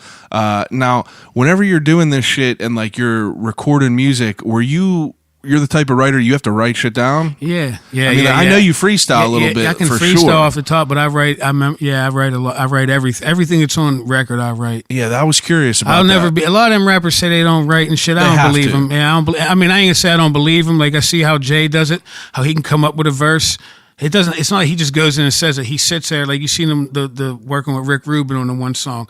He's coming up bar for bar, and you can spit a bar, and like he's Lil just Wayne not- will spit 2 bars, and then think of the next 2. I've tried to record like that. It's not for me. You know what I mean? Like, Yeah. I need to sit down. When I go in, everything's laid out. You Yeah, know? like I was watching a video the other day. You know, who But that, my words are meticulous, bro. Like how like I don't miss a beat. Like like I need everything to. well, I be, was like, curious be about perfect. Like it because like you could tell like the way that you like. You line shit up and you bend shit and you kind of like I don't know how to describe it, but it's designed. You can tell it's designed. Designed bro. is a like, good way. Yeah, like you can see how it's broke when you listen to it. How I separated the Formatted. Like, yeah, it's so. But that scares me sometimes. Like. Because it's so formatted, I want it to be perfect, like the perfect equation. But it's like sometimes I think like you should just wing it sometimes, you know what I mean? Or like try to change this or do it this, you know what I mean? Do it different this way. I don't do that. Now, people around you, whenever this shit was happening, were people around you like giving you like validation, like saying like your shit is definitely dope? Like Yeah, like I said, I never really got hate, man. I really didn't, man. I can honestly say that. Now I saw another video. If someone said they didn't like it, I'd respect their opinion. Absolutely. It wouldn't bother me. But like I saw a couple. I was digging deep into the back catalog. It's awesome, man. And your first Thanks. freestyle, you were wearing a white shirt with a black 58's logo. Bats was- right next to you. It was an Yeah. ID Labs. Yeah. Oh, it was an ID. It was an ID Labs because it was while you were filming another video. I You were filming remember in that. Foreman Well, Key. we I were think. all down there, I think. Right? Everyone the whole was down there. 58s. Tom was down there. We did an interview or something down there that day, or we were doing something with the. I remember it was even P. It was it like the whole 58. Yeah, P. Fish was there it was because P. you Fish, mentioned Fran, him. Vin, All them. Jerm, me, Vils, Mayo, You were Tom filming Doug, a video. Everyone was there. Everyone was there. You Yeah, guys were definitely filming a video. So like now, how do you guys get exposed to that group of people? Like obviously that was before Jerm, Mayo. who he is now. Oh, Mayo. Mayo, man. Wow. How the fuck does he get it? He knew all them people. How? I don't know. That's wild. That's wild for sure. He's an interesting dude. He for needs sure. his own episode. I know. I'm trying to link up with him. He's like fucking finding a shadow. Yeah, he needs his own episode. He'll be on here soon enough. Yeah. Once we fucking link up. Yeah. But so I was watching that freestyle and like you could tell that like I felt like that was right off the top, just because like you could tell you like stumbled a little That one bit, definitely but you, was off the top. But you kind of Yeah. like you're able to like to manifest it into something. No, I'm a good freestyler, like as far as like just spitting, you know what I mean, without writing anything down. See, you know, it was dope. But I just don't do it much. You It's know? like I could automatically think of like the shit that like made your stuff stand out. It was like the big Jerm banger because you had lyrics. You said, "I'm hungry for this money. I'm gonna go get a meal. I'm from the Berg. I was grown from steel." Like that stuck out to me Right. crazy in the beginning, and like just the beat and you know.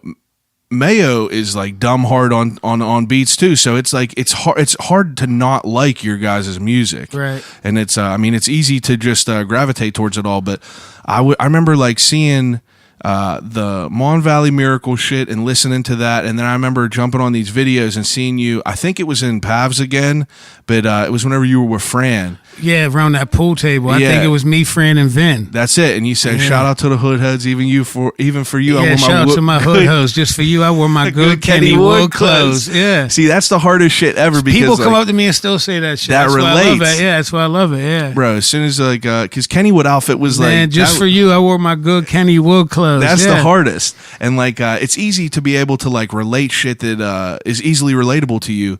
It's just, you know, that shit sticks into your mind. So you're slowly like, you know, you're just chipping away at this music shit. Like, what are your next moves after like Mon Valley Miracle? Like, how did that obviously like kind of put your name on the map a little bit even more? Right. And then, well, I think at the same time, because the 58's album came out when? Right directly after that? Yeah, it had to be like a year after that or something like because that. I remember like probably some of them songs, you know what I mean, could have went on either album. Like Yeah. at that time, we were all like, I think Mayo was just booking the sessions because he would just hit me and be like, listen, this is when it is, you know what I mean? But it would be, at that time, a lot, like, early on, we would be different studio sessions. But Yeah. at that time, I remember a couple times where we were all down there, you know what I mean? Like, and I think that's like, after the Mon Valley, like, they were down there because they're on the Mon Valley, you know what I mean? Yeah, Like, yeah. And then I think after that is when we started, like, that's when Mayo probably decided, like, Now, do you remember your first experience of where you were like, oh shit, like this music stuff is like kind of going to the next level? yeah, there was different moments, like, but it always felt like when you would, like, I was around like Wiz and Max seeing what they were doing, you know what I mean? Yeah.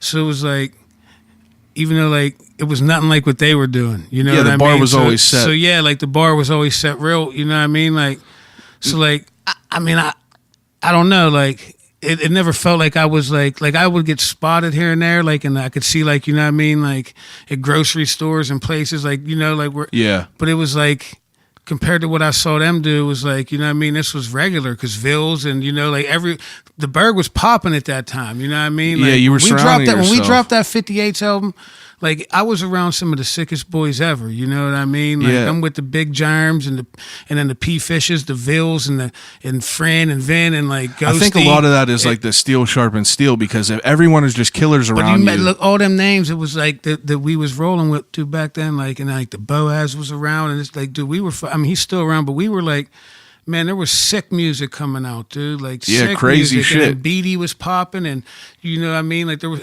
like, and there were so many other people, like S Munt, like, dude, the Berg at that time, like, it's Yeah. not booming right now. There's not really, That's a no good one's point. like booming right now. Back That's a good then, man, point. all them boys were like booming. They were. There were so many different Oh, it tapes, was so much crazy. different That's shit. what I mean. Like, so whenever I felt like you're saying, like, did I feel like it was like changing or like I wasn't becoming like.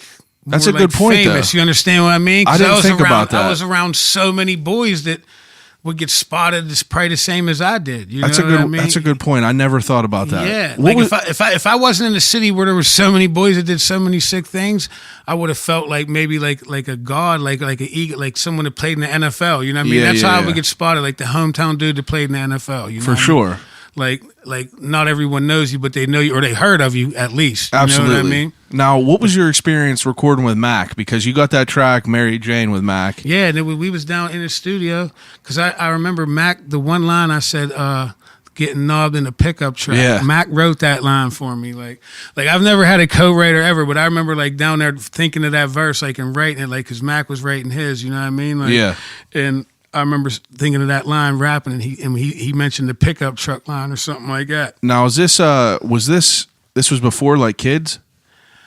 I believe so, because I think remember it Mayo was. telling him down there that day, he's like, man, you're about to be the sickest famous boy ever, blah, blah, blah. And again, I don't know who he is, you know what I mean? Like, Yeah. And I didn't even know who Jerm was. You didn't know who Mac Man, Miller Mayo was. knows he knew everything. I'm told you I'm not like a fan like that, so I didn't know who any of the, like, when he was saying Mac was going to be the next up and this and that, like, I didn't know have any clue what he was talking about, and I damn sure didn't think it was going to be like what it was. You know what I mean? That's Because wild. Wiz was just getting on. Like Wiz was like Prince of the City time then. Yeah. You know, like he was like about to become famous. You know, Like This Plane and like yeah, that shit. And he was like, you know, like famous but not famous, but famous. But they knew Mac was set up. They had him set up. Like Rostrum had him set up that's for sure. When he was sitting in that studio with me making that song, he was already set up to be great, and I didn't have no fucking clue who he was. Like everything was behind him. You know what I mean? Like, Now how long now that song is super dope. I fuck with that song heavy. You, Mayo, and his voice. I did it for the first time live. I never did it live, and then whenever I did that, Time Bomb Time show. Bomb? Yeah, because he had just passed at the time. Yeah. And so I did my verse, and then I let his verse play. You know what I mean? Like That's super dope. in memoriam. To have that is super dope because Yeah, and I've never done it. You know what I mean? I never spit it live, but I was like, man, I have to do this. You know what I mean? Like, I know I was campaigning for so long to get a video done by them. I was Yeah. tweeting at that boy forever tweeting at him. But he bro, I remember that. A lot of boys back in the day, man. Boys, man, I loved the audience, man. Listen, the Twitter army and the Facebook army, man. Like, dude, I'm dude, loyal. if someone said one bad thing to me ever, man, like boys would just jump on. Like I've never been in an argument online. I would never feed into it anyway. I'm way too reserved, you know. Like I'm loyal to a fault because you know, I fuck with people until they give me a reason not to, but like it makes it even easier because if you guys are putting out dope ass shit, Right. you know, it's easy to be able to just like gas it up even more. And like, you know, that shit that I'm just listening to every day, and it's like people that I'm friends with start getting on and they're starting to listen to it, and they're like, you know who this dude is? He's from McKeesport. And it's like, you sound like half the shit that you hear on fucking, you know, big name labels and Right. everything. So it's interesting to like, you know, to see where that is because like people, I'm sure some people don't even know you have a song with Mac because Yeah. that was a grip ago. It was 10 years ago. long time ago. And so like, do you remember like having to pay him or anything back No, then? we definitely didn't pay. And I ain't gonna say definitely, but I say we definitely didn't pay him. Yeah, because like that No was way we paid him. that was before. Yeah, it was way before he blew up, but He he was was about catching to on. blow up. Yeah, Like by the time we dropped that, boys knew who Mac was. You know what I mean? yeah, Like, yeah. like one of his little fans or someone snatched that song up and posted it on their own thing, like with his with his name or something, like, and it got like hundreds and hundreds and hundreds of thousands of views. You know what I mean? Like, but it wasn't even ours. Like, but it was like that's whenever. By the time we put it out, Yeah, his he had, name- he his had name was ringing fans that could bells. steal music from someone and get it 1 million views. You know what I mean? Like that's how popular he was when that came out. That's wild. But it's one of them things. Like it's like if you whoever you have on the song doesn't mean anything unless they, you know, promote it or pump it for you. Like I Yeah. could have Jay-Z on the song right now. What does that? So I just put it out and it goes to the same fans it always goes to. Yeah, people don't know. Unless Jay-Z promotes the song. You know Yeah. what I mean? And that's why Mac looked out for me 1 million. Like he tweeted my albums whenever they would drop. Absolutely. You know, like whenever we had a new video, You he see would. pictures of him in a yeah, 58 yeah, hoodie. he put where that, and he put me on Piff Jar, like Tree J and all that. Like, Yeah, I so have this written down right here. Yeah. Green Magic, Yeah. like that. He's stupid how I smell like Fruit Loops inside. Yeah. It's like it's crazy because like, you know, I've been a fan of all this shit Dude, for. they needed that song by midnight. I bet you I was down ID rating it at 1150. I remember trying to get that in. That Green Magic Mm-hmm. song, because that for people who don't know what Piff Jar is, it's like Tree J, who I guess you would say is like Max, like It was like as his hype man best friend. yeah, He was hype with him man, every best day, friend. yeah. But like he put out all these like collections. He put out a collection of tape like every year, and you know there were so many different people. Every on there. 420 he would put out. Beatty a was CD. on there. All these fucking Yeah, he people would from have- yeah, McKeesport, it would all them always be- killers. It would always be, and he would always have Mac on there. You know what yeah, I mean? yeah. Now, how did you guys get that song with Raekwon? Mayo That's nuts. through Jit Beats. I believe it was Jit, and if it wasn't, I don't know.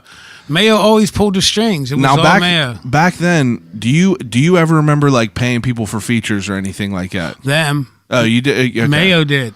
Now, how much is something like that? Do you remember? I ain't pay it. I guess, yeah. Ray Alden, Mayo got he's a whole nother interview for you. I know. Bro. I'll be getting on He him. looked out. Listen, I didn't do. He just said, "Listen, looky here. I'm getting this dude. I'm getting this dude. I'm getting this. You just spit your bars." That's crazy. My job was to be the rapper. And be out there. That's and why fucking- people always ask me questions. What about this? What about that? I'm like, I don't know. Well, that's good. All That's I why did- we're doing this fucking interview. I just show up and rap. You know what I mean? I think that's why I was also good at it. I didn't have no pressures of the other things. The you know business what I mean? I end was of just it gonna all. yeah. It was just, hey, you go rap. Because, I mean, the 58 shit was a fucking army. Yeah, I had nothing. Like he was like, we're gonna do this, we're gonna do that. Yeah, whatever. I got bars. Let's go. That's Who just came how- up with 58s? I think it was him and Franchise. Because, so for people that don't know, 58's fifth of liquor, ace of weed. That's where it came from. Mm-hmm. And that just stuck. Dude, I hated that name whenever I swear to God. I swear to God. Why? He was like the 58s. First, okay, so as soon as you say the 58s, people say, what does that mean? And then I had to explain to him what it meant. You know, like I was like, oh, it's fifths of this, fifths of this. Why don't you like it? I just didn't like it. That's stupid. Looky here. It's the greatest thing ever. It's the greatest thing ever. But Like, see, listen, I'm not a veto man either. Listen to me. All I did is I just said, hey, I don't like it. what do you think your shirt is? Can you, if you look at this shirt, what can you get from this shirt? Because no one in the world knows what this means but me. There's so much going on, man. Exactly. You want me to explain what this is? So Heaven's Gate was a cult back in the day. Hold on, you even give me a chance to examine. You ain't going to know what it is because no one knows what it is. Heaven's Gate was a cult back in the day. Heaven's Gate thought that this dude named Applewhite, he was this crazy old dude that explained to these people that a alien spaceship was going to come and take them to a better place. Okay, so I obviously this shit ain't a cult, but it's kind of weird that people just listen to what I talk about every single week, all week.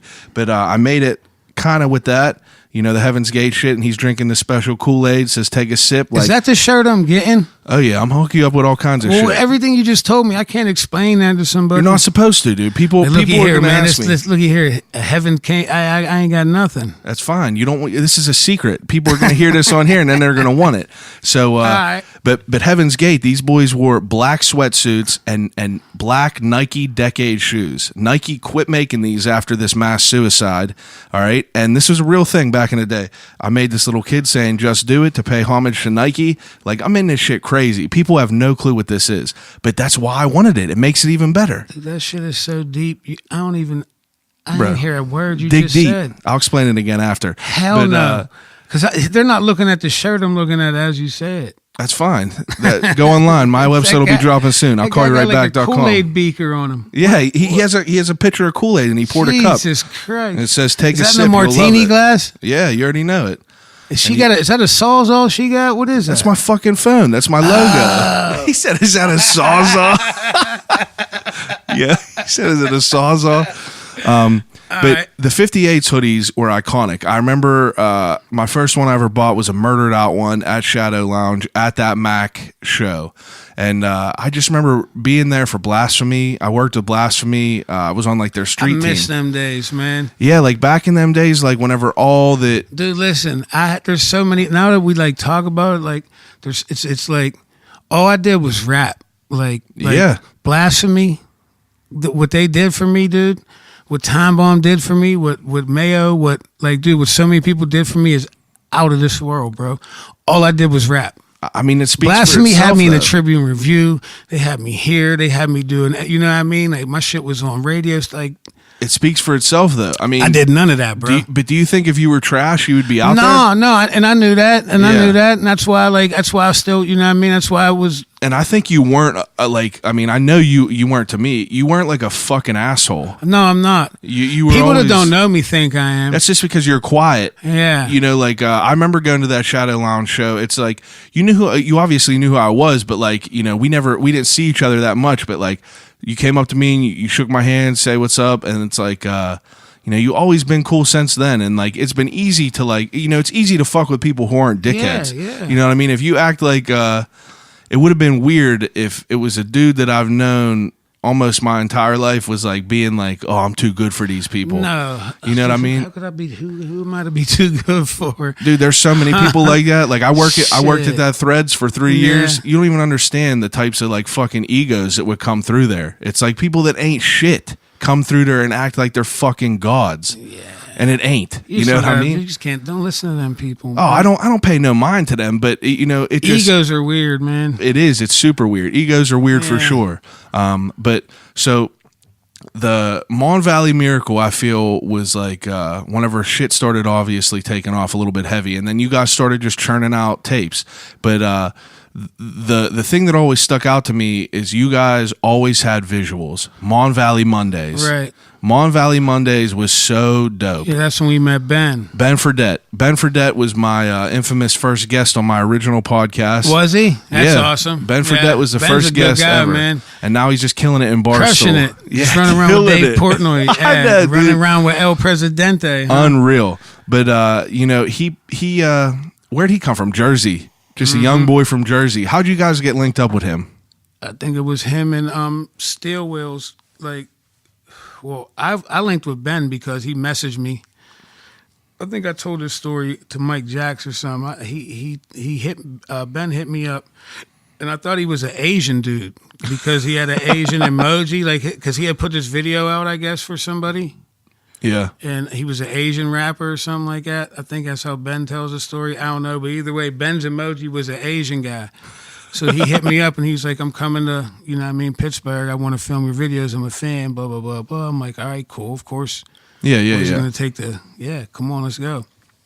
So I go to pick him up one day down from his college, and then he gets to jump in the whip. He's like, I'm right here. And then he jumps in, and I was still waiting on this Asian dude, you know what I mean?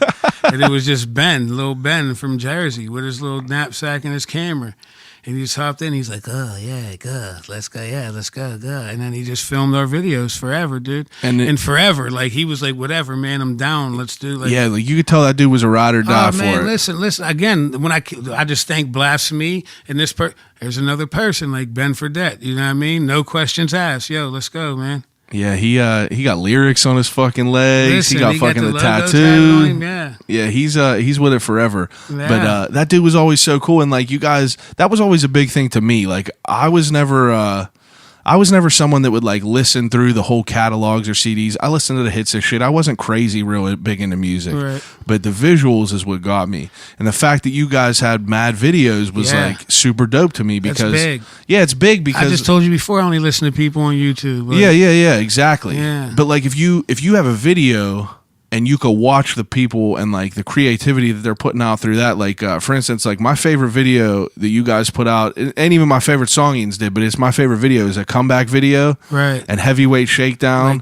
Comeback was Dan Myers. Yeah, that was Dan Myers. I knew that, but like you guys always had some crazy ass. Yeah, that shit. Heavyweight. I think we had the Monopoly with Monopoly the real money board, and you had the Hitman Bong, and it was you, Vils, and Tom.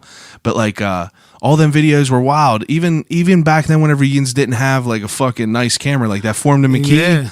Like that was just raw Yins walking Formed through. McKee was Espo filmed that one. I mean, you guys were just walking through Faucet Plan. Yeah, just unreal. Yeah, with an unfocused camera. But the lyrics were dope, so boys was like, fuck it. Rotten crabapple ripped from the tree. Yeah. I know. It's we drank all the whiskey, bro. No, there's more. I got you some more. Hold on 1 second.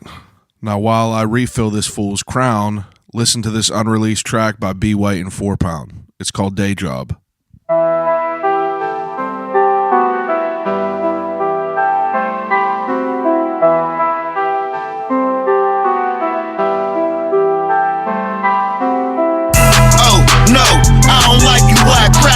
Oh, yes, I'm talking to you trash rappers. I'm on my grind, take no days off. And know that work is all claims, so don't quit your day job. No. Don't quit your day job. Quit your day job. Don't quit your day job. No. Quit your day job. Don't quit your day job. Quit your day job. No. Don't quit your day job. No. Look, an 80s baby selling 80s coke. Yup. And ducking popo, that's what made me woke. Yup. I get that work and make it work. I used to get it off of that chirping. Now that work is all I know. I had to grow. Please take the time to consider that. Everyone around me went to jail. I'm getting sick of that. Stay around the sewer that you born and you gon' live with rats. Go do a dime, then come home papered up to try to get it back. Facts. That ain't life, bro. That's hell, dog. Yup. But all this powder got my scale clogged. Yup. And all these things I gotta tell God, I whip it. You can tell the sniffers I got rails, dog. I'm gone. Oh no, I don't like you whack rappers. Oh yes, I'm talking to you trash rappers. I'm on my grind.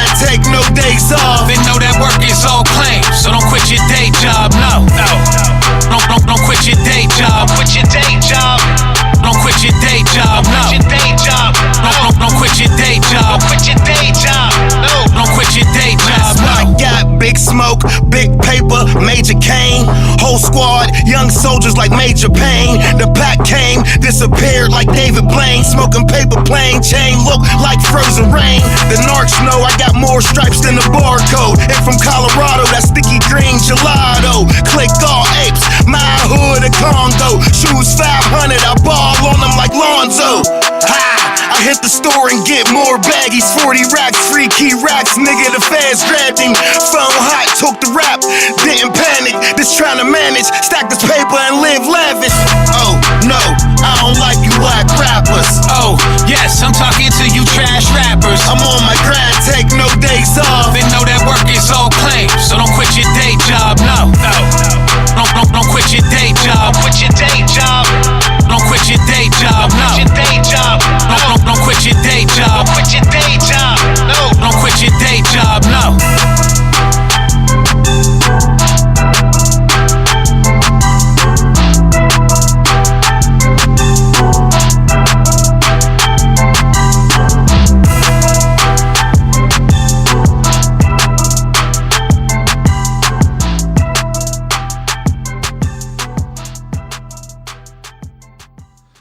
Unreleased heat is crazy. You know, boys still got crazy tracks in the bag. That was Day Job by B. White and 4 Pound. Back to the show. So, did you have any creative input on all these videos? Yeah. What was like Comeback, Dan Myers had everything. Yeah, like that Scripted out. That thing was wild. That was a wild video. You got Bobby Buckets in there. Yeah, that video was crazy. Super. It was like a movie for sure. Yeah, them boys had that red cam, and it was on like on wheels, like rollerblade wheels. I make on a movie set or video so people know what that shit is. I don't know. That shit was just getting rolled. You know what I mean? It like, definitely was sick. All the different angles, you mopping up through that like long shot. It was pretty super cool, wild. dude. It was fun. Like whenever them police like raided in, yeah, and I was like standing there like looking side to side, and like, but they came out with like real guns. You know what I mean? And the handcuffs. Like it was cool. When you're putting out all this music, you obviously are like kind of your name is ringing bells in McKeesport, so like a lot of your fucking music is about being in the streets. About my shit probably boomed in Pittsburgh before it boomed in McKeesport. Port knew who I was, but it's not like boys was like, you know, like I'm saying people definitely knew who you were, but as far as like your music talking about like you like selling drugs, being out in the streets and shit like that, were you ever getting any like pushback from police? Nah, but it was scary though, but not really.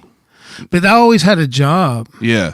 You know? Yeah, I mean, that's understandable. And they knew me, and it's weird. McKeesport's a weird city, you know? Everyone knows everyone. Yeah, like, it's like, I wasn't, it was like, I don't know. But it was all good. But once the music was doing what the music was doing, like, I could talk that shit because boys really wasn't, you know, like. Yeah.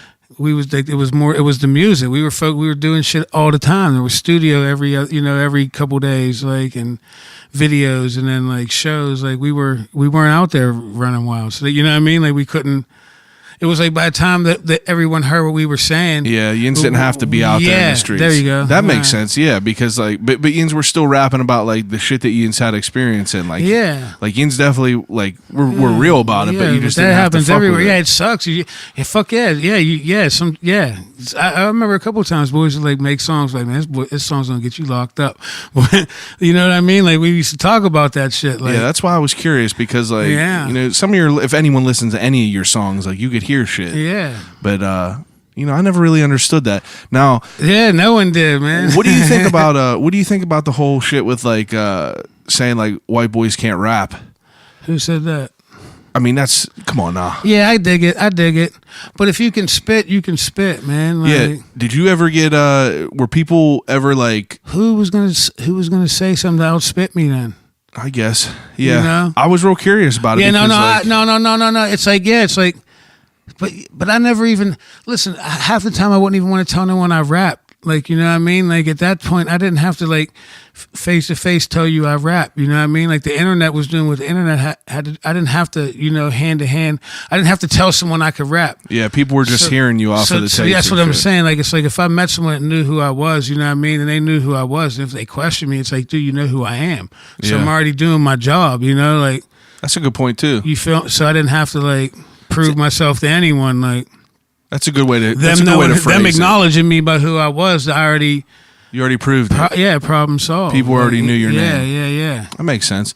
That definitely makes sense. So you, it's pretty evident in your music that you fucking hate any of like the sellout pop culture, you know, like the cookie cutter rap and shit like that. Yeah, but who does? If you're my age, who doesn't? You know, like. I mean, it's wild out there now. I try. I mean, I don't try, but I've listened. Listen, it's just so bad. Like when it comes on, I'm like, what is happening? I don't even know what they're saying. I can't. But I feel like that old person. It's like, yeah, my music back in the day was nothing like yours, you know. So I'm like, man, fuck it. But And listen, it's their brand. Listen, the kids, the people that's putting the music out right now that's popping. They're 20 years old, 18, 19, 20, 21. Listen, I'm a decade and a half older than them. I can't. Is everyone supposed to just keep making the same music? Every genre of music has changed every 10 years forever, from rock to rap to everything. So that's true. I'm literally the old head griping about it. All these young guys don't know about that's what everybody said about every genre behind them. You know what I mean?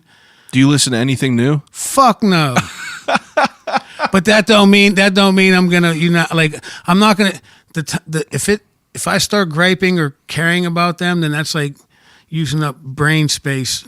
I agree with for that. shit that I have. Come on, man, that's something you can't control. Just hey, man, do whatever you do. Yeah, I agree with that. Hip hop's not dead. Like people, you could still make money. You know, making hip hop, man. Like and even like doing little show. You can. It's not dead. People will appreciate you for good music. If I put out a song tomorrow that's quality hip hop, it'll get 10,000 views, so people like it, you know? Yeah, you're right. That's true. 10,000 haters aren't watching that, I don't think. And Yeah. if they are, then That's they, a view then for they like you. it. Then Yeah. they like it. Yeah. Come on, man. At least I don't lie to myself.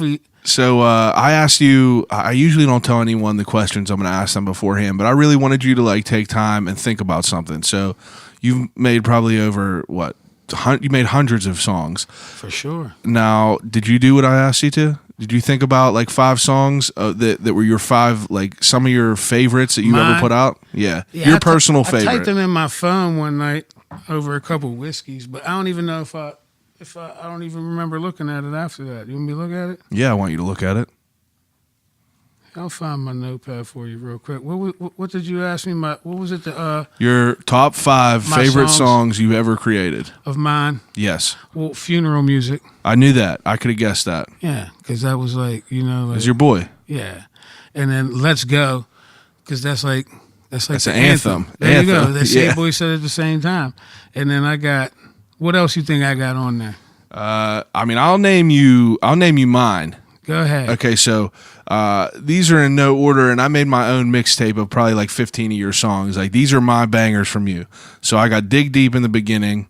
I got The Maze. I got the Big Jerm banger. I got Walk Away, Heavyweight See, Shakedown. Walk Away, I forgot about. That's a good song. So good. I forgot all about that. All-Star Weekend, That's on my list. Let's Go, That's on my list. The Valley, That ain't. The Realness. That's on my list. I know it. Comeback, I loved. Ooh, that ain't. California Dreaming was so dope. So dope. I loved Un Minuto. There's one you're missing. I love Work. I love Zombies. I got Work is my shit. so good. I got Work, Zombies, Green Magic, and then Ticking Time Bomb. Mary Jane's the only one that you ain't got on that list that I got on. I feel that was an easy giveaway just given? because All right, well, yeah. Mac Miller was because on mine there. was Funeral Music, Let's Go, Mary Jane, Realness, and All Star Weekend. Yeah, see, I mean, like, the Realness, I feel is, I think that's your most viewed Yeah, on it's YouTube. 100,000 or something. Yeah, I think you got Real 100,000 ones, on real it. one. Yeah, just hit 100. So it's incredible. It's incredible to me, like everything about that video. You're just walking through downtown McKeesport. That was Rex Arrow. That's Max came. Yeah, Rex Arrow. I knew that was him. And you see Ralph big as fuck. Yeah, in yeah. there Oh, Chunk was Chunk then. before he lost all that Yeah, weight. big Chunk. Now that video though, and that song, you know, it had that iconic sample. Yeah. You know what I mean? And the video was just so dope. So like Would you it was say? dope how he did the 3 bar, like the Yeah, the like when he cuts. split- yeah, because And you had Taggart because Steele in there. Because it's one of them things. It was. Yeah. We was down there. I- we got kicked. The police came down and kicked us out and everything. Like, but that old guy that took the picture with me, you know, the old guy Long with beard. the beard. Yeah, I know a dude that works down there. I think I don't. He knows me on Facebook. Like he messages me, but he said the dude still got the picture in his locker or something about that down there. I think I do message me too. My dad knew him. Yeah, My dad was working Yeah, like down there. he took someone screenshotted him in the video. You know what I mean? And it's like hanging in his locker. That's unreal. Yeah, it was cool. That's dope for it was sure. a cool video. The realness is, I mean, I would say that's probably like, whenever I think of your video, I definitely think that's probably my favorite video besides I got for this Comeback. picture with Rex Arrow looking at with Ian, like looking at this. It was me and him, like looking at the, you know what I mean, like some Yeah. footage or something like that. It's like one of my favorite pictures ever. Like, cause that dude's, you know what I mean, done so many sick videos. Like Now, you guys just came up with this random idea to walk around McKeesport? Billy Jump, man, Mayo, man, trying to tell you. You guys are just smoking blood. He said, "Looky here." He put something on. He said, "Look, put something on Facebook.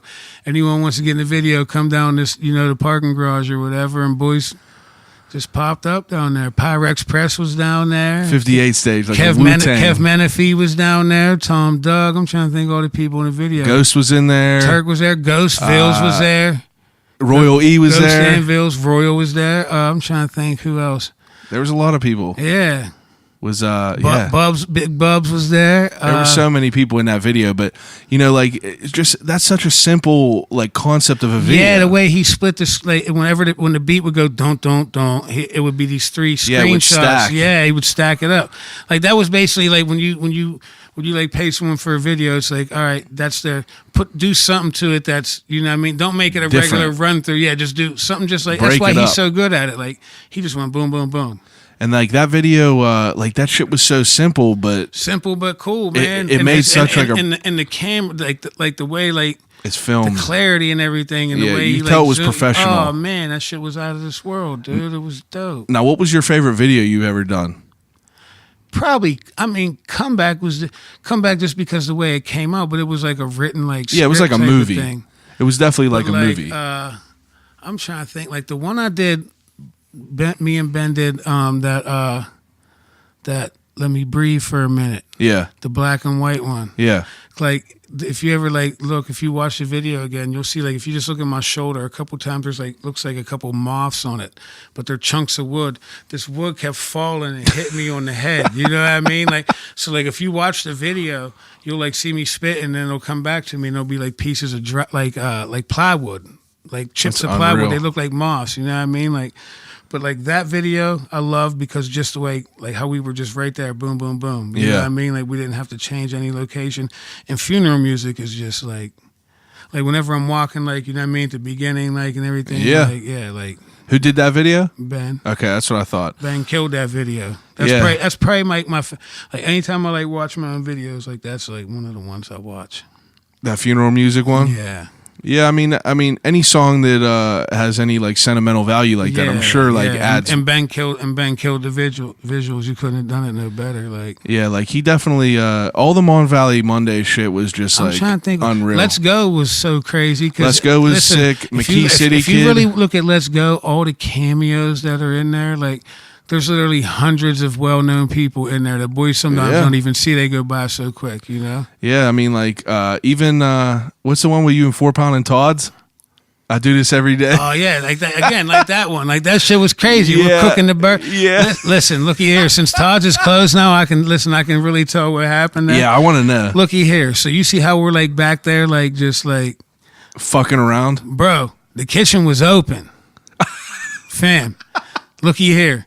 Like, you know, like I dropped the burgers and shit. Like, that was like for show or whatever. But look, Yeah. some of them orders of fries and shit you see in that video, bro, I swear to God on my pops, that shit was going out to people sitting at the bar that ordered food. That don't surprise Like, me. we was cooking food while we was filming the video for people. That was such like like all the videos.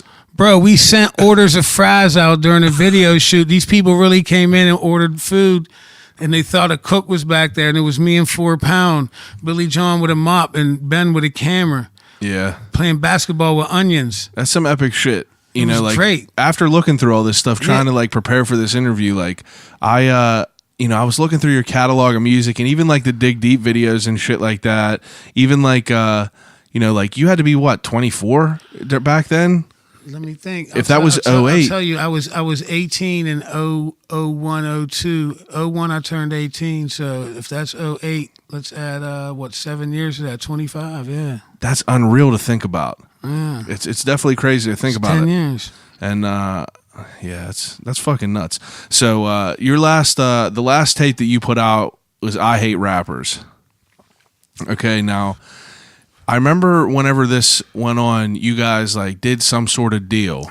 Yeah, Okay. but ain't really do it. Yeah, what was going on with that? We just at the end it was just like we just didn't do it. No, but like what was the details? Can you talk about it? Yeah, but it was pretty much it was a partnership. Yeah, but it was like, were they just like gonna pay you to get shit done? It was a whole lot of miscommunication. You know what I mean? And it just didn't pan out to be what it was. No, it just fell apart quick. You know what I mean? Like it fell apart so quick, boys didn't even really talk about it. You know what I mean? Like it went from this to it just fell apart. So boys were just like, let's just drop it. You know what I mean? Yeah. And it was like, dude, that album was so dope. And it didn't get none of like the views or any type of, you know what I mean? Like, the zombies video and shit. That thing was crazy. It was dope. You were wearing a Lost Boys hoodie. Yeah, it was. And it was dope because it was black and white, and they would flash the color in like and it was one of them. It was Kill Everything. What they call that? Tie-dye. Tie-dye. Yeah. Yeah. Do you know the story of that hoodie? Did I ever tell you what I did with that? No. I was in the bar, and this old lady, she was probably 40, 50 years old. She just loved it so much, and she was just hitting on me so crazy, and she just loved the hoodie so much, and I just gave it to her to get away from me. So I gave that hoodie away, bro. I regret that. It was one of my favorite hoodies. I know. I was ahead and of my your time shorts, with that I still shit. got your shorts. The whole logos wore off. I know. I was cutting grass in them forever, and I still, to this day, I still rock them, bro. I wear them all the time. They're still upstairs. You I ain't fuck got with them. no pairs of them for me. I might have something upstairs for you. Bro.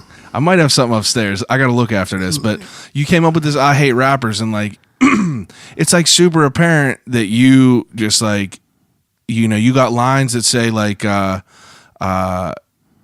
you said, I will never ever give in to pop culture because I know the real ones are still listening or something like that.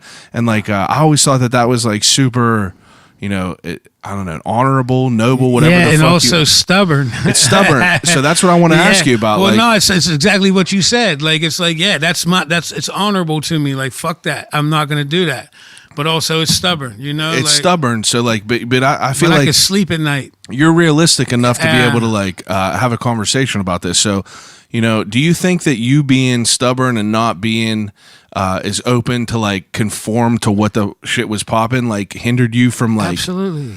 I mean, like 100%. Do you really think that like if you were doing other corny ass shit, it would be easier to? Not easier, but you know what? I don't know.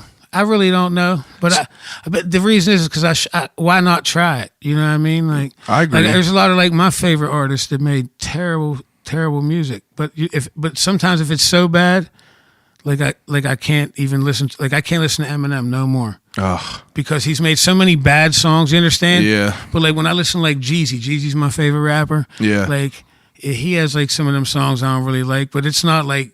It's nothing like what Eminem did. You know what I mean? Like, yeah, Eminem just got like 4 but albums. A lot of it was me. It was a lack of me. You know what I mean? Like it had to be a point in time where I had to like, you know what I mean? Eventually just like not be the rapper. You know what I mean? Yeah. And I never really did that. You know what I mean? I always relied on other people. Do you think that you having like the lyrics and the content to your songs that you did have anything to do with you not being able to like get shit played on the radio and stuff? Yeah, maybe, but Mary Jane could have played on the radio or anything like that. I mean, certain songs could play on the radio. There's certain songs I never swore in. I don't know if I swear in work. Yeah, because I asked, I remember tweeting to Mike Jacks whenever he'd be like tweeting whoever you would want, and I'd be like, you need to play some B. White shit. And I remember he tweeted me back and he said, I need a clean song from him. Right. But, if you think about it, like you don't hear too much like Rick Ross and shit on the radio. Because like, I don't think the radio it mattered more back then. Like, yeah, it doesn't matter now. It doesn't matter. It definitely don't matter now for sure. But like, people, you're not hearing that much like drug talk and shit like that on the radio. Right. It's just not as you can't just people were listening to songs like you'll hear a Right. Lil Wayne song where it's just like edited every I ain't single never second. heard. I ain't never heard Pusha T on the radio. Yeah, I think Rarely, anyway. Yeah, I think only from his new tape. You know, and they get certain boys, they crush it. You know, you ain't gotta.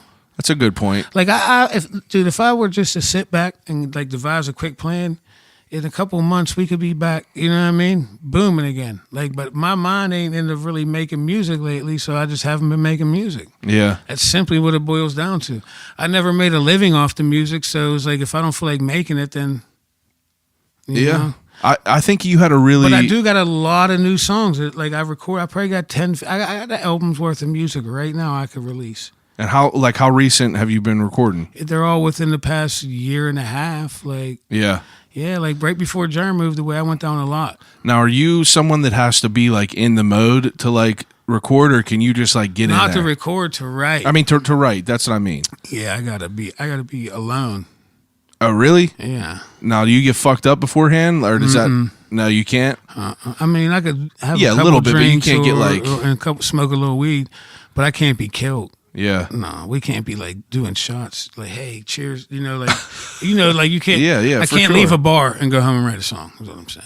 Yeah. You know, but I could, if I sit at the house with like a little something to sip on, or a couple joints rolled. Yeah. And like you actually have to like set some sit down I and just write. sit down and I put the beat on. I put the beat on repeat, just on repeat. And some songs, I'm sure, come to you way quicker than others. Dude, it's so crazy. Some of the ones that come so quick, or they're like whatever, and then some you just fight with, but they end up being, like really good. Now, for instance, like a song like Funeral Music, like how long does something like that take you to write? Probably an hour. Yeah, because like now I feel like if it has like I could have wrote that for 45 minutes though. Yeah. You know what I mean? Like it's interesting how people I can't remember the interview I meant I could have made the song 45 minutes long is what I meant. Like I wrote it that quick because there was so much I could have wrote. It meant shit to I you. could have. There was so much, you know what I mean? I didn't touch on is what I meant. Like, but like most songs, I might write something for half a song and then leave it. Yeah. Like I have different tabs. And recycle it a I have little bit different later or tabs. something. Well, anytime I open a notepad, I put the name of the beat at the top, so I know where that's at in my folder. Yeah. So that way, like I might write like 6 bars and get stuck. Just leave it. Find a new beat, and then I might go back. So I could always go back. It won't take me no more than like 2 hours to make a song. Yeah. But sometimes it'll be 2 hours over 2 days. Where you know what I mean? I'll write a little bit one day, and then won't, and then the next day I'll write again and finish it up. Yeah, like step back from it. And then, but then some be able to some get I back in. could just sit there and boom, boom, boom, boom. It just depends. That's interesting. Yeah, it just depends. But sitting in the studio making songs, I don't really do much. You know what I mean? Yeah, I think whenever I had Jerm on, Jerm asked me. It was hard for me to get him to do a podcast because he didn't understand what it was. I think that he just thought I was going to come in and be like, "Hey, man, like, what's it like working how do with you Wiz make a beat, Khalifa?" buddy? Yeah, I something know what dumb you mean. like Yeah, that. yeah. But realistically, I didn't even really mention that to them. Like, I don't give a fuck who he is working with. I just really want to know how he got to where he is. So I asked him. Jerm's a good conversation. Dude, listen, I could sit. Once and talk, you open him up, I sat and talked with that dude. Yeah, it's different though. If you got a mic in front of him, I had to peel him away like an onion. for sure. Yeah, So for sure. He asked me, but this is what let him know that I was a real one. He asked me, he goes, so why did you want to interview me? Because like usually before I do a podcast, I'll get in there and I'll set up and everything like that, and we'll have some small talk and shit like that. And he's like, oh yeah, how'd you come across me? Because I was explaining to him, I talk to people I find interesting about what they do and how they got to this point in life, and he was asking me, oh, how'd you come at like how'd you decide to talk to me? And he thought that I was going to be like, oh yeah, Mac Miller, like you're doing all this. Right. I was like, honestly, the Big Jerm Banger is probably my favorite track ever made from B White. And he immediately was like, oh, this dude is actually like, Right word. Yeah. yeah, he like knows what's going on with it. So he was able to like open up a little bit more. But I asked him specifically what was his first experience with you. And he said that whenever you first came in, you were like you weren't someone to like, you weren't like super crazy hype in a studio. It's like you're just someone that was just like, you didn't show like crazy excitement for it, but you just went in there, worked, got it done, and then that was it. Now, were you someone that like worked well in a studio environment with like a bunch of people? Like, did you feed off that like other people do? Well, no, because I don't like people. Because whenever I record, as soon as like if I'm not rapping, Jerm has the mic on, so me and him can communicate. Yeah. So as soon as I say, "Hey yo," and then he has the mic on, and I hear people talking in the background, they got to go. Takes away. They gotta, no, they got to go. Yeah. You know what I mean? I can't. No. It takes away from concentration. If you're in my studio and you're sitting there and you're in your chair listening, and then whenever the beat cuts off and I'm talking to Jerm, and then you have an opinion or something like that, that's fine. But whenever Jerm goes to say something and I hear a million boys talking in the background, they got to go. Yeah. Because they're in there. They're not in there for my song now. They're not. You understand? They're just sticking around. Yeah. Go, man. There's a lounge. It's ID Labs, bro. There's lounges go pick a room. Yeah. There's 10 rooms. Go pick one to smoke weed in. It's a good point. Yeah. It's a real good point. Yeah, I don't need, no, I don't want, like, it's not like the movie Hustle and Flow, like, with everyone, like, nah, man. It's like boys are paying money for this, you know, like. Yeah. Yeah, that's a good lot point. of money. Yeah, I know. More shit money ain't- than I make an hour, I'm paying an hour, so. Yeah, put the it shit that ain't way. cheap. You got to make it work. That's interesting to learn about. It's interesting to hear everyone's different. If you was at the studio with me, you'd be Accounts. sitting in a chair, Yeah. watching the whole process go down. Yeah. And I wouldn't even know you was there. So Yeah. guess what? You could be there. That's the only way you could be in the studio with me. But if you're not respecting it and you're just bitching, or Bro, you're- whenever you talk yeah. to Jerm, he has to hit a button to talk to you. When he hits it, every audio in that room he's in picks up. When I hear another voice, come on, unless they're like, yeah, do this, do that. If we're in there like, and laughing at the joke, come on, man. Yeah, I could tell how that would definitely break concentration It's for sure. disrespect to, so they should already know. Just go. Now, whenever you started picking up and like actually playing like a bunch of shows around the city, like I remember for that group of time there were shows all the time. Yeah. Shadow Lounge, fucking Rue, fucking all these places, Yeah, we did, everywhere. What was District 3? We did. We would be down Blasphemy rapping too, and Yeah, Time Bomb. Blasphemy, and then Time we would Bomb. be at Mr. Smalls. We would be at Rex Theater. Rex is my favorite venue. Yeah, Rex. Shout out to Rex for For sure. The video "Let's Go" whenever you were filming, like it was part of the live show. Yeah. Like shit is crazy. Yeah. It definitely was an insane turnout. Like you guys always had a crazy turnout. Crazy, man. And like, was that Dude, nuts to you? Yeah, dude. Every time. Listen, because I would get down there early. Like Mayo had everything would be lined up. Everything was set up. It's just only thing is get the DJ down there, get me and Calio with the. I would go with the crew like early. Like, dude, Yeah. I'm nervous like that. Like the whole time I'm thinking, no one's coming. No one's coming. You really get nervous before shit? Not before the show. Before they come. Yeah, before shit though. Like, Yeah, no. Once there's hundreds of people, once the money's covered and everything, do you understand? Like, Yeah. and not even for me, just for just as long as everything's covered, and there's at least a couple hundred people in there. That's my fear. Is that the rapping is man. Like now it's just second nature. I get nervous about it for sure. I study my songs before I go out there. do you? Yeah, for the whole day. That was another thing I was Yeah, gonna for like ask. the day before. Like I treat a show like it ain't even happening until the day before. It's the only way I can do it. You know what I mean? I can't fret about it.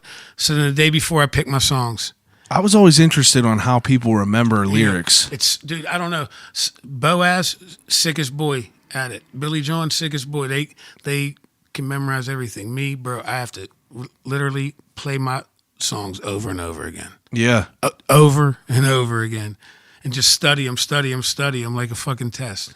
Yeah, it's Because I don't really listen to it. I listen to it once I'm happy with the mix and everything and this and that. Then we just like when we put it out, like I listen to it here and there in the car, but I don't. Now is it weird for you? Like I'm sure your boys and shit would be bumping it. Like Yeah, no, it ain't weird. I listen to my own shit too. yeah. Yeah, See, I feel like I know some people. shit's dope, man. Like, it is. It's yeah, dope. Boys like it. I mean, it's dope. I've seen so many people riding by just bumping it. Boys bump it. So if I get in a whip and it's on, I ain't. I try to. Now if I get in a whip and you just put it on, like to put it on, and I don't Yeah, really know yeah. you like that, you're a weirdo. You know what I mean? Like Yeah, but I have I have an interest in like how people think about shit because like some people will say on here like, oh, I hate the way my voice sounds, I can't even listen to it, but it's everyone's just different on how they think that's about your shit. voice, dude. So you have to just deal with that, buddy. Deal with Whoever it. said that, you guys got to deal with it. It does though. Some people's voices sound. If you're not someone who listens to their voice through a speaker, sounds weird as fuck. Yeah, I understand that, but you still just got to. You ain't nothing you could do about it. You ever have any negative feedback from anyone? Not even in the city, but like anywhere else. Like, did you ever have like anyone that was like being like super disrespectful to you, like talking shit or anything? No, not to my face. Never experienced that. No, on the internet maybe, but not that I remember. And Not if that they you pay did, attention to. How? Why? How? I guess, yeah. You're not someone who's like crazy How big could I on even- social media. Dude, well, listen, first, how could I pay attention to that? Like, Yeah, because you're not crazy big on it. Like, here, listen, that's your opinion, buddy. And listen, you win if I feed into it. So here, this is just your opinion. I'm not offended by it. that's an honorable way to think about it. Some boys just like, he sounds like a faggot, and I'm like, damn, that was just sick. Like you could at least See, Mayo entertains this dissected me shit. or critiqued me. You could have been like, look, I don't like his pattern and his style sounds like the 90s. Okay, fam, now I respect you, but don't just be like, he sounds like a faggot. Then I'm like, damn, dog, like that's just a hater, like. I think that you. I'll entertain the guy that says, it sounds a little dated or something. I'm like, oh yeah, I respect that, fam. Thank you. But the guy that just tells me, you know what I mean? This guy looks like a fucking asshole. I'm Yeah. like, damn, man. Yeah, hating for no What reason. happened? What's wrong in your home life, man? Like, See, but then I think that it always you worked can't well. entertain that guy, man. That I feel like you and Mayo were like a good yin yang. Yeah, it's just like man, he yeah. didn't give a fuck and he would entertain it, but like you kind of always kept like a level head about shit. Entertainless in Seattle out here. Looky here. Entertainless in Seattle. I'm not listening to anything on the internet. I've never been in one internet beef, I don't think. And if I have, I regret It's it. pointless nowadays. Nowadays, for sure, it's always been insane. pointless. It's insane nowadays. People are just want to have opinions about dumbass It's just shit. constant trolling. That's all it is. That's all it is for sure. So, what do you think of like? Do you have any rappers that are out right now that you enjoy their music? Newer people. No, I don't. Not that I don't listen to them. Like I said, I listened to a couple J. Cole videos. Yeah, what'd you think about that Middle Child? I don't even know if I listened to that. That's his newest. I That's his listened to him newest song. sitting on stage, like there wasn't even like really a beat. It was like a half a beat playing behind him, and he was just spitting something crazy. I don't know. So it's wild to me. You're just really not like. No, into I'm not it. in the loop at all, dog. So what the fuck do? You watch videos? You watch movies and shit? Yeah, and not even like movies, but really, I'm television, man. I'm Like what? What are you watching now? everything. What Like you watching? what's your shit now? Well, I mean, only thing I watch a couple Seinfelds a day, no matter what. I've seen every episode at least 1,000 times. I've never got into it. Huh? I never got into it. I heard you. I'm saying, huh? Ever. You're tripping. You know what I watch? I watch anything. The Wire, Sopranos, Game of Thrones. Never watched any of them. Huh? Never watch any of them. Get out of town. See, that's one thing I would not have thought about you. I talk about this all the time. I'm late to the game with. But you listen to music, so that's occupying your time. I don't really listen to music. I listen to podcasts, dude. I don't listen to anything. I listen to podcasts all day. Every day. The only thing I listen Crime to and sports. I know. That's all I listen to. I don't give a fuck about sports, so I've never listened It to has it. nothing to do with sports. What do you mean it don't have? See, you didn't listen to it. They're misleading. We'll leave it at that. I'll listen to it. So, but TV shows right now, I'm in Crashing with Pete Holmes. He's a comedian. It's about comedians. I watched that You show that just came out. Ozark, True Detective. Ozark, I fuck with. You watch True Detective? I watched the first season. Bro, this third season. Just So as the good first as season first. was who? Matthew McConaughey and Okay, what was the second season? that was with Colin Farrell. That was that trash. one I didn't watch. That was right. trash. Okay, I watched the first season. Absolute All trash. right. This third season is unreal. Who is it? It's the dude from Moonlight. He's a black dude from Moonlight. His name is I can't remember. He was also in Black Panther on Marvel. Maury? No, I'm Boswick. Mala. I can't remember his name. He's in that movie Green Book that just came out too. I don't know. Regardless, I don't dude. really watch movies that much, man. He's an incredible actor, but he's in there. And Stephen Dorff. You know who that is? You ever see Blade? with Wesley Snipes, yeah. the bad vampire. at the end. Steven Dorff is in True Detective right now, and he fucking kills it. It's a good season. Dude, it's unreal. How many episodes in are they? 7. It's What about is to it, be the 13? season finale next there's week. 8. There's 8. Dude, it is so good. It's just like the first real? one, kind of. It's like it has And you them don't have same to watch the feels. second one. No. They're all different every time. Not at all. All different completely. But TV show like that, it's like whenever you have a fucking like my wife, I have to watch shit with her. It's You like don't watch It's Always Sunny in Philadelphia? I can't get into it. She watches it. She's crazy into it. I've watched episodes, but like I'm just weird about shit. I watch The Office 1,000 times before I watch new shit. See, I've watched every Office a million times. Same. And it's, I ain't gonna say it's losing its merit, but there's just some episodes I can't watch. Whereas Seinfeld, I could watch every single episode. Curb, there's some I can't watch.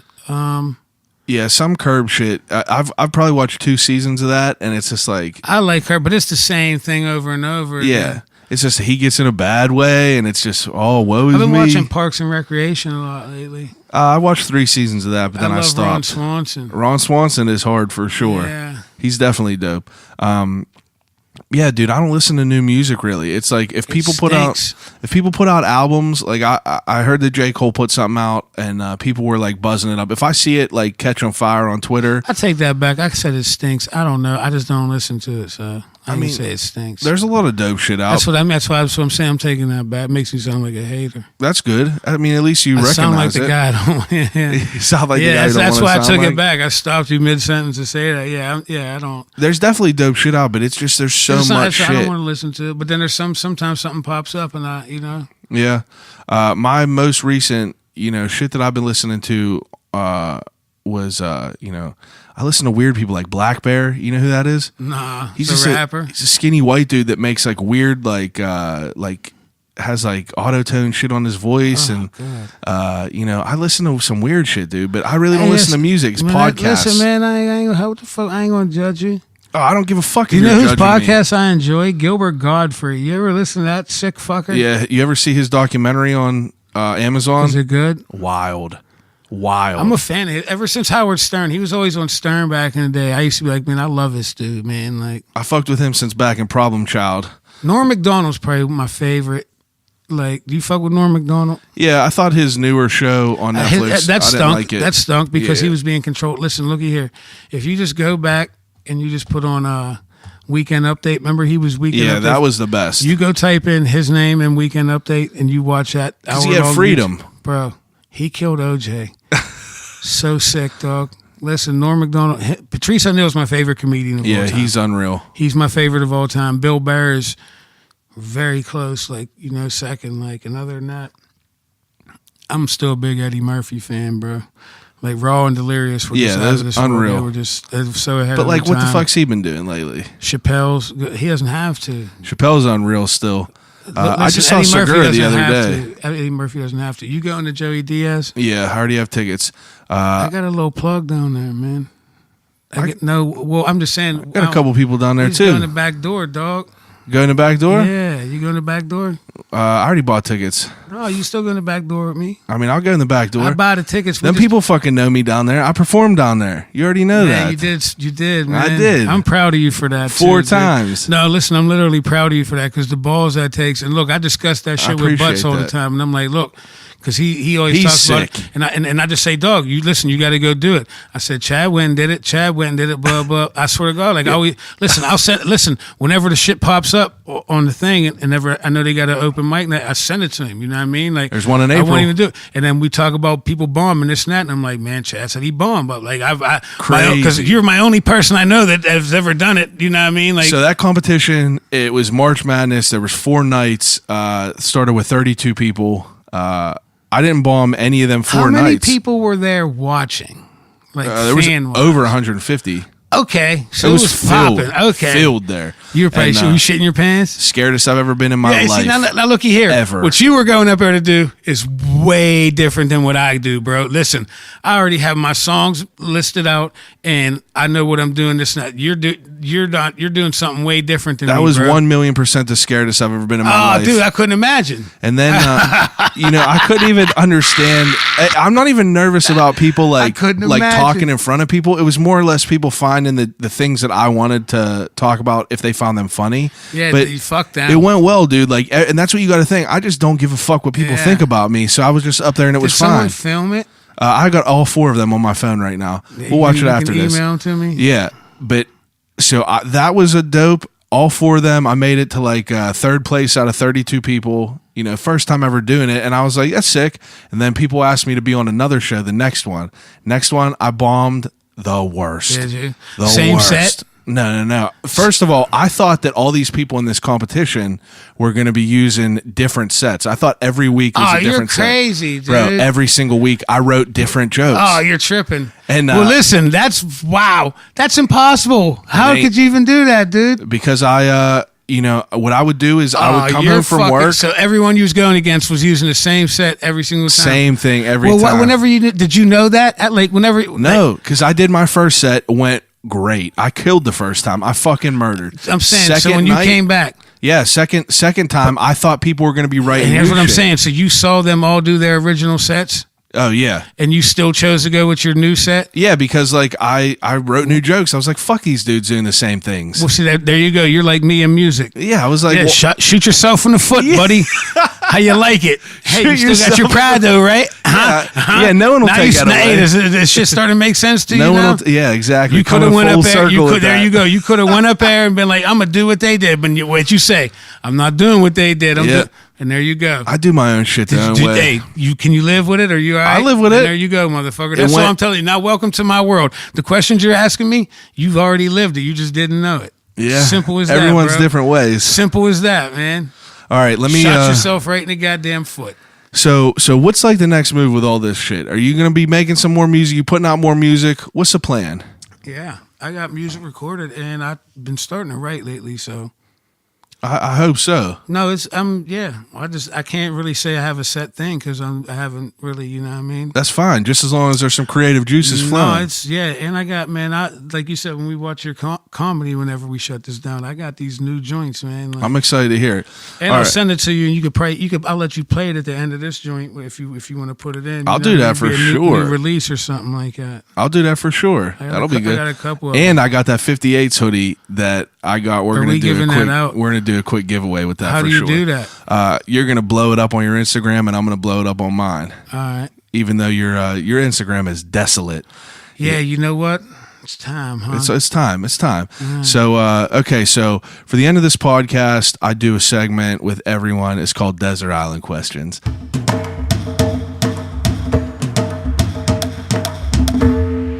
All right, I'm into that. Yeah, Desert Island Questions comes from The Office. I can't wait to play this shit with you because I got some extra stuff written for you to answer. So Desert Island Questions, I give each guest 3 categories. I give each guest 3 choices for each category to take with them on a desert island to use over and over and over again until they fucking die. So the first category is things to watch. You can either take movies, TV shows, whole series, whatever you want. 3 choices.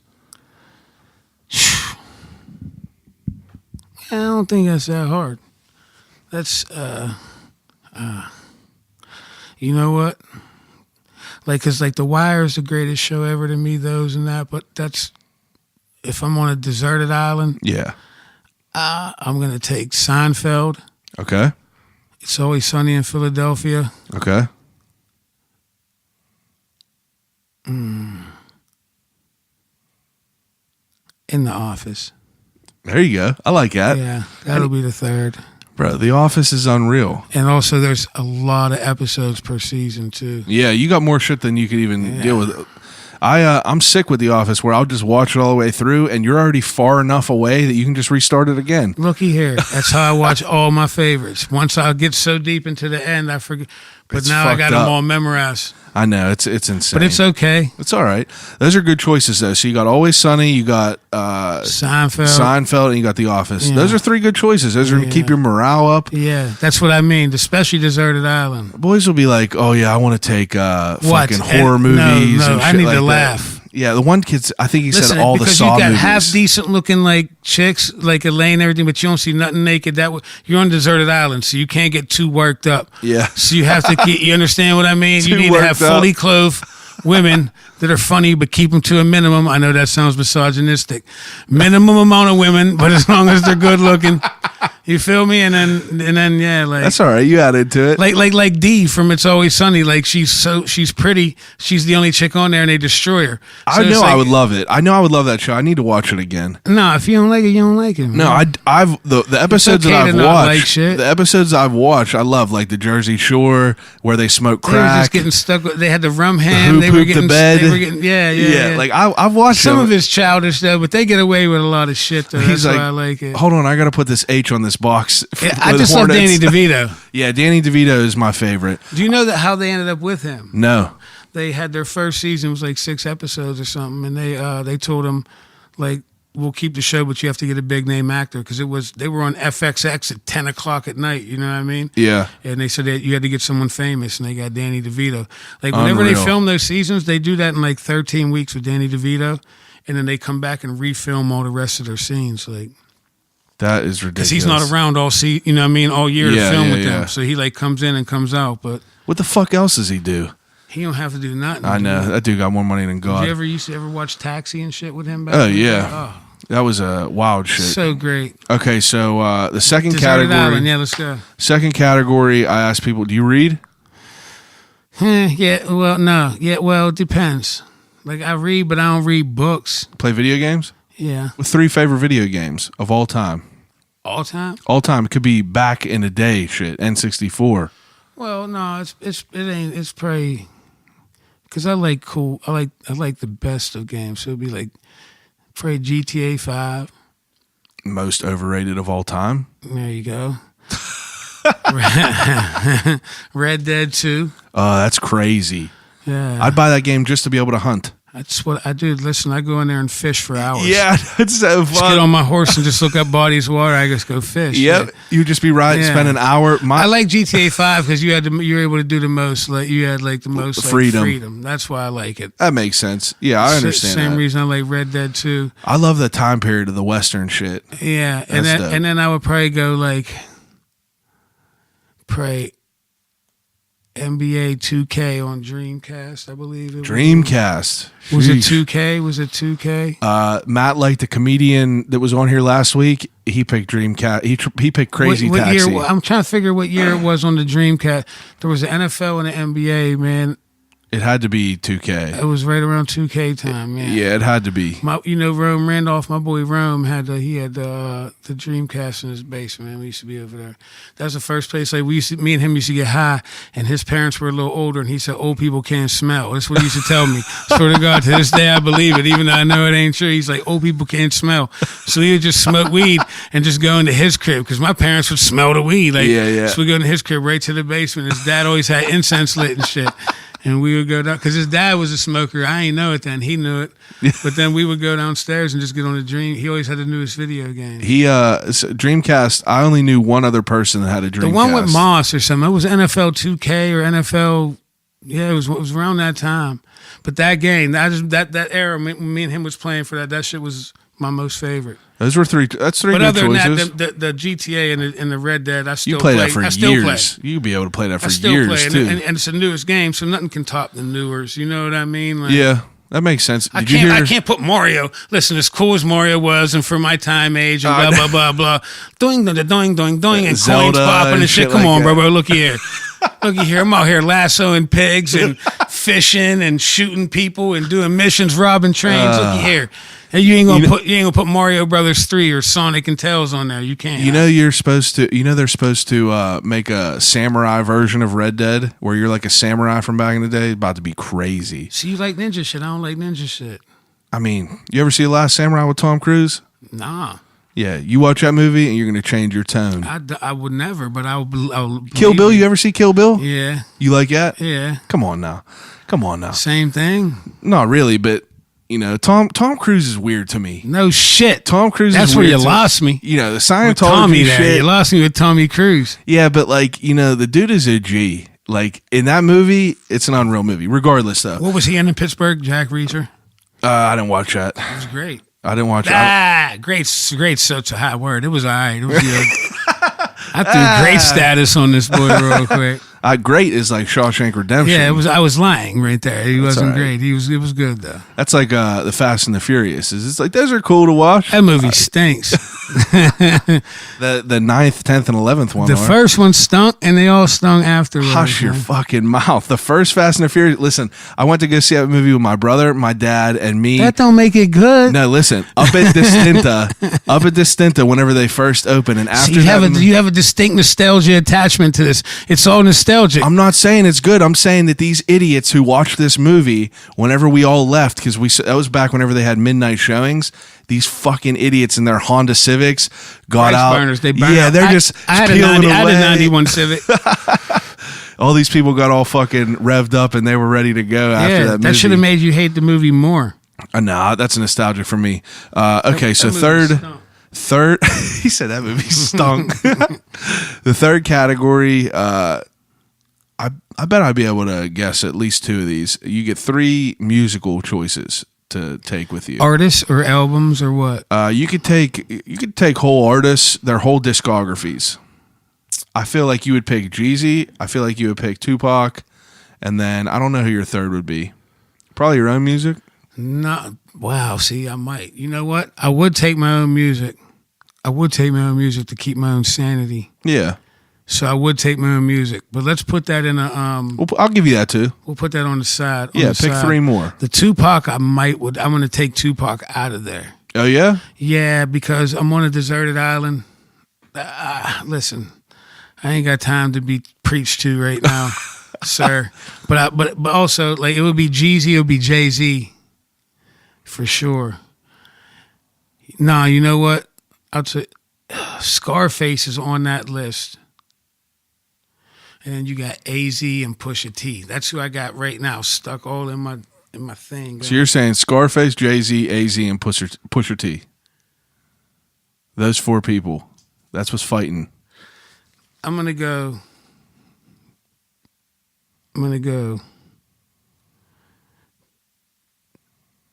You know what? No, I don't want Jeezy there. I don't want Jeezy there because I'm on a deserted island. I need the reality talk. I'm gonna need Jay-Z, AZ,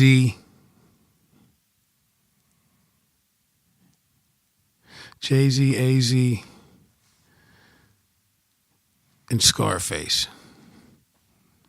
Jay-Z, AZ, and Scarface. Yeah, and I thought hard about that because that's deserted island. That's that's Because they have songs about hardship. you're listening to that Yeah. all day, every day. Yeah. They have songs about positivity, hardship, but it's all hardcore grind. It all makes you feel like a G.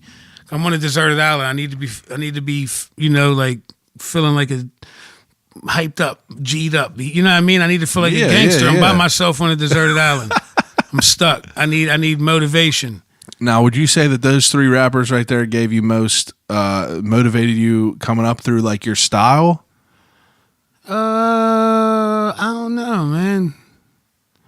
AZ, I think a lot. Like a lot of New York, AZ, like Nas, stuff like that. I don't know. That makes sense. But like I feel like how Snoop's early music was, like especially on Doggy Style, how dissected his bars were, it reminds me of my music, like where there's no off beat or off cue or missing a step, like you could tell everything's, like spaced out perfectly.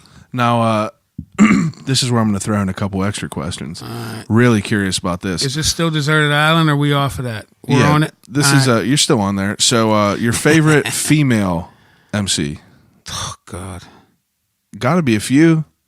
No, I hate all of them. All of them? Yep. There ain't one. There's one. You got to pick one. There's one. Who? There's one that I like. Who? It's so sad. It's so sad. Who? Cardi B. Okay. You like Cardi B? I do. Hey, her shit is catchy, dude. No, I like it. It's catchy. It's Other catchy. than that, I hate all of them. Missy Elliott? Stinks. Get the fuck out of here. The Rain? Dude, I can't listen to any. Dude, listen, I sound like such a misogynist right now because all I right. am. I just don't want to sound like it out loud. That's all right. People can read I through can't, the lines. but I'm not going to sit here and be like, okay, Foxy Brown. No, listen. Whenever People are going to trash you for saying Cardi B. But when any chick rapper comes on, I can't listen to it. But when Cardi B comes on, I listen to it. Missy Elliott's hard. I don't care. But I know all the, break it down to, and you shake it. That's what I came up on, but I still. I'm saying you got to pick one. No, You're going to pick Cardi B? Hey, no, it's not even a question. No, you're not hearing me. That's how much, and I don't care if I get trashed. Listen, I'm the realest person you'll meet. I'm just telling you. I respect that answer. I'm telling you all facts today. I respect that answer. I don't listen to any chick rapper. When I listen to her, I don't hate her bars, and I like her, and I listen. I fuck with Cardi B. I respect that movie. And I'm not ashamed to say it. Okay, this is the last of the category questions, and I'm curious about this. So am I on a deserted island with Cardi B now? No, just her music. Oh fuck! Now I don't want to be there. See? All right. Okay. Last one is what's your favorite rap movie? God, I hate rap movies. Gotta be one. Oh, man. No, because I hate all... Listen, I just watched State Property 2 the other day. It was probably the worst movie I've ever seen in my life. But do you mean like Flow and Hustle movie? I mean, 8 Mile is the only rap movie I watch. And that's just because of the battles. You didn't like Hustle and Flow? Nah, man. Why? I hated that. Why? Why was he so sweaty the whole time? Why is he so sweaty? Yeah, man. Yeah, I mean, I guess. He should have bought a fan. I guess. I hated that movie. I hate Terrence Howard's face, man. I hate him, man. Come on. Listen, I'm not a hater of him, but I hate him, man. I can't stand watching him, man. I am happy that they put Don Cheadle that movie stunk. In Iron Man. Looky here, any movie I say stunk, just look at the IMDb and it'll tell you they'll all be under 5. You know, a movie is overrated. If I said they stunk, they're under 5. You know, movie's overrated that everyone gasses up is fucking Belly. Belly sucks.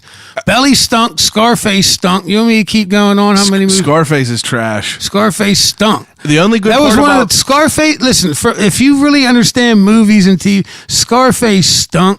Belly stunk. Name another rap movie. Name another one. I'll tell you. The only good part about Belly is the intro. There's none. Bro, the intro to that movie when they're all in that black light is the hardest. But then the rest of it is just whatever. I mean, there's all kinds of hood ass movies. There's fucking Training Day. There's fucking that's different. Training Day is dope. Okay, what about like all the movies like Boys in the Hood, Paid in Full, fucking Belly, Menace to Society, all these movies. Some of them stink. Yeah. Like Paid in Full. I don't. It sucks. If you look at them from a movie perspective, they stunk. Paid in Full was nothing for me. Blue Hill Avenue was one of my favorite movies growing up as a kid. You probably never. I never seen it, dude. I don't think it's good, but it's probably. I love it, dude. I love it to this day. I love it to this day. Holds that nostalgic feel. Blue Hill Avenue. Yeah, that's what I mean. Like, but they all, man. If you really if you watch good movies and you understand good movies and you understand like art and shit, like to me, those are like the little bees and like the little you understand like. I mean, I am. I watch. I appreciate the hustle also because it's independent dudes putting out shit that we know about and we're talking about, so they did something good. Yeah, but they stink because I like good art. You understand? I like good film. Like that don't make no difference whatsoever. I like Shawshank Redemption and these artistic movies, but I'll still fucking watch. Man, when Idle I see Hands, Beanie Siegel doing the fakest robbery on the sickest, fakest with the worst cameras, the Ben for Dead have better cameras than them. Listen, that's what I'm trying to say. Like when I watch that, and I'm like, come on, man. All right. Fuck that. You understand what I'm saying? I get it what you're saying, but I also get that, like some of my movies in my top 10 of all time, a lot of them ain't the best. That's like saying, look, this is someone's first album. I'm like, yeah, but it stinks. But you understand? Like, what's up? All right. If it stinks, it stinks, man. If it stinks, it stinks. All right, second to last question. You ask me a million more of these questions. Second to last question is death row meal. You could have whatever you want from wherever you want, how much you want. I listen to the Small Town Murder. The dudes make crime and sports. They make a show called Small Town Murder. Yeah. And they always cover, like a lot of people get the death penalty, and they cover like their last meals. Yeah, what people eat. Fried chicken is like the most #1 requested thing. Did you know that? Really? Yeah. That's interesting. But I wouldn't go with that. What would you pick? Man. Like, it depends. Like, if it's like are they gonna like get me? Like, is this anything I want? Like, you can a real get deal? anything you want. And they're not it's Full not- course not- meals, anything you want. I mean, Literally anything you want. I would probably just want like if I would want everything, but a fillet and some lobster, a whole not just the lobster tail, the claw. Like, I want some big boy shit too. You know, not like no little giant eagle white oak or something. Like, I don't want that. I want like some big boy, like a full lobster, but a fillet and some lobster, some seafood. You know, even like crab legs, scallions or scallops. I mean, like nice scallops. You understand what I mean? Like something good, something substantial, seafoody, but with a nice. I like a nice fillet. Nice portion. If I'm going out, give me a fillet. I love a fillet. All right. Cooked medium, you know. All right, that's a good death row meal. That's been steak and like seafood is definitely. I understand that's what it is. Like, but if you're asking me what I like for my going out, like like you could throw a roll of sushi in there. Would love that, you know. Throw a roll in there. Yeah. Lambert's pepperoni roll. I'd eat that. Do you still drink But Turner's I would tea? want cream soda. No, I don't fuck with no Turner's. Me no more. either. I like water and I like cream soda. I haven't drank Turner's tea in probably 6 years. Bro, do you drink cream soda? I drank this stuff called Zevia. You know what that is? It's not cream soda. It's Zevia, but I'm telling you right now, I heard it, but it's on not everything cream in the soda. world. Actually, this is their ginger root beer. Their root beer better than any other root beer, better than IBC, better than anything you want. Got no sugar in it. I find this hard to believe. I swear on my life. Where I do got some of their purchase that? Giant Amazon. Eagle, Giant Eagle, but they wax, boys. It's like $5 for a 6-pack. Crazy. Yeah. Okay, so last question. If you could have a conversation with anyone, alive or dead, who would it be and why? No, I know who it is. Lee Murray. You know who Lee Murray is? Nope. Lee Murray is the sickest gangster ever, man. Lee Murray. I'll leave it at that. Boys could Google him. Okay, Google Lee Leave it Murray, right at because that. I'm going to Google him too. Lee Murray. He's alive. He's in jail, but he's alive. All right, fuck it. You don't know who Lee Murray is? Nope. Yeah, Lee Murray. I'm going to Google it after this. All right, dude. Lee Murray, dog. Lee Murray. Yeah, we cover everything. Yeah, we're at 2 hours and 20 minutes. Oh, my man. Well, it's been a pleasure, man. Yeah, take some time, promote whatever you want. Well, I ain't really got nothing to plug, man. Plug your fucking Instagram. Yeah, oh, yeah. What I believe he's so rigidly called Desolate. Bro, it's Before it's B White 58, B White 58S. Twitter, same thing, which is so much more desolate. Yeah, Twitter's whack anymore. Fuck a Twitter. But we're going to be doing this giveaway. What do I got to do for that? I'll explain it after this. But we're going to be doing a giveaway for anyone that's still listening. Check it out. Hit us both up on Instagram, BWhite58. At BWhite58s. At BWHITE58S. At BWhite58s. And at I'll Call You Right Back. Thanks again for listening, everyone here every week. I got new shirts. They are going to be ready to go momentarily. I got some other dope shit coming in too. So, find me wherever. I'll Call You Right Back on Instagram. I'll Call You Right Back everywhere else. Send me an email. Let me know who you want on here. And give me some feedback. I'll call you right back at gmail.com. Call me a piece of shit if you want. I appreciate you listening, and I'll call you right back.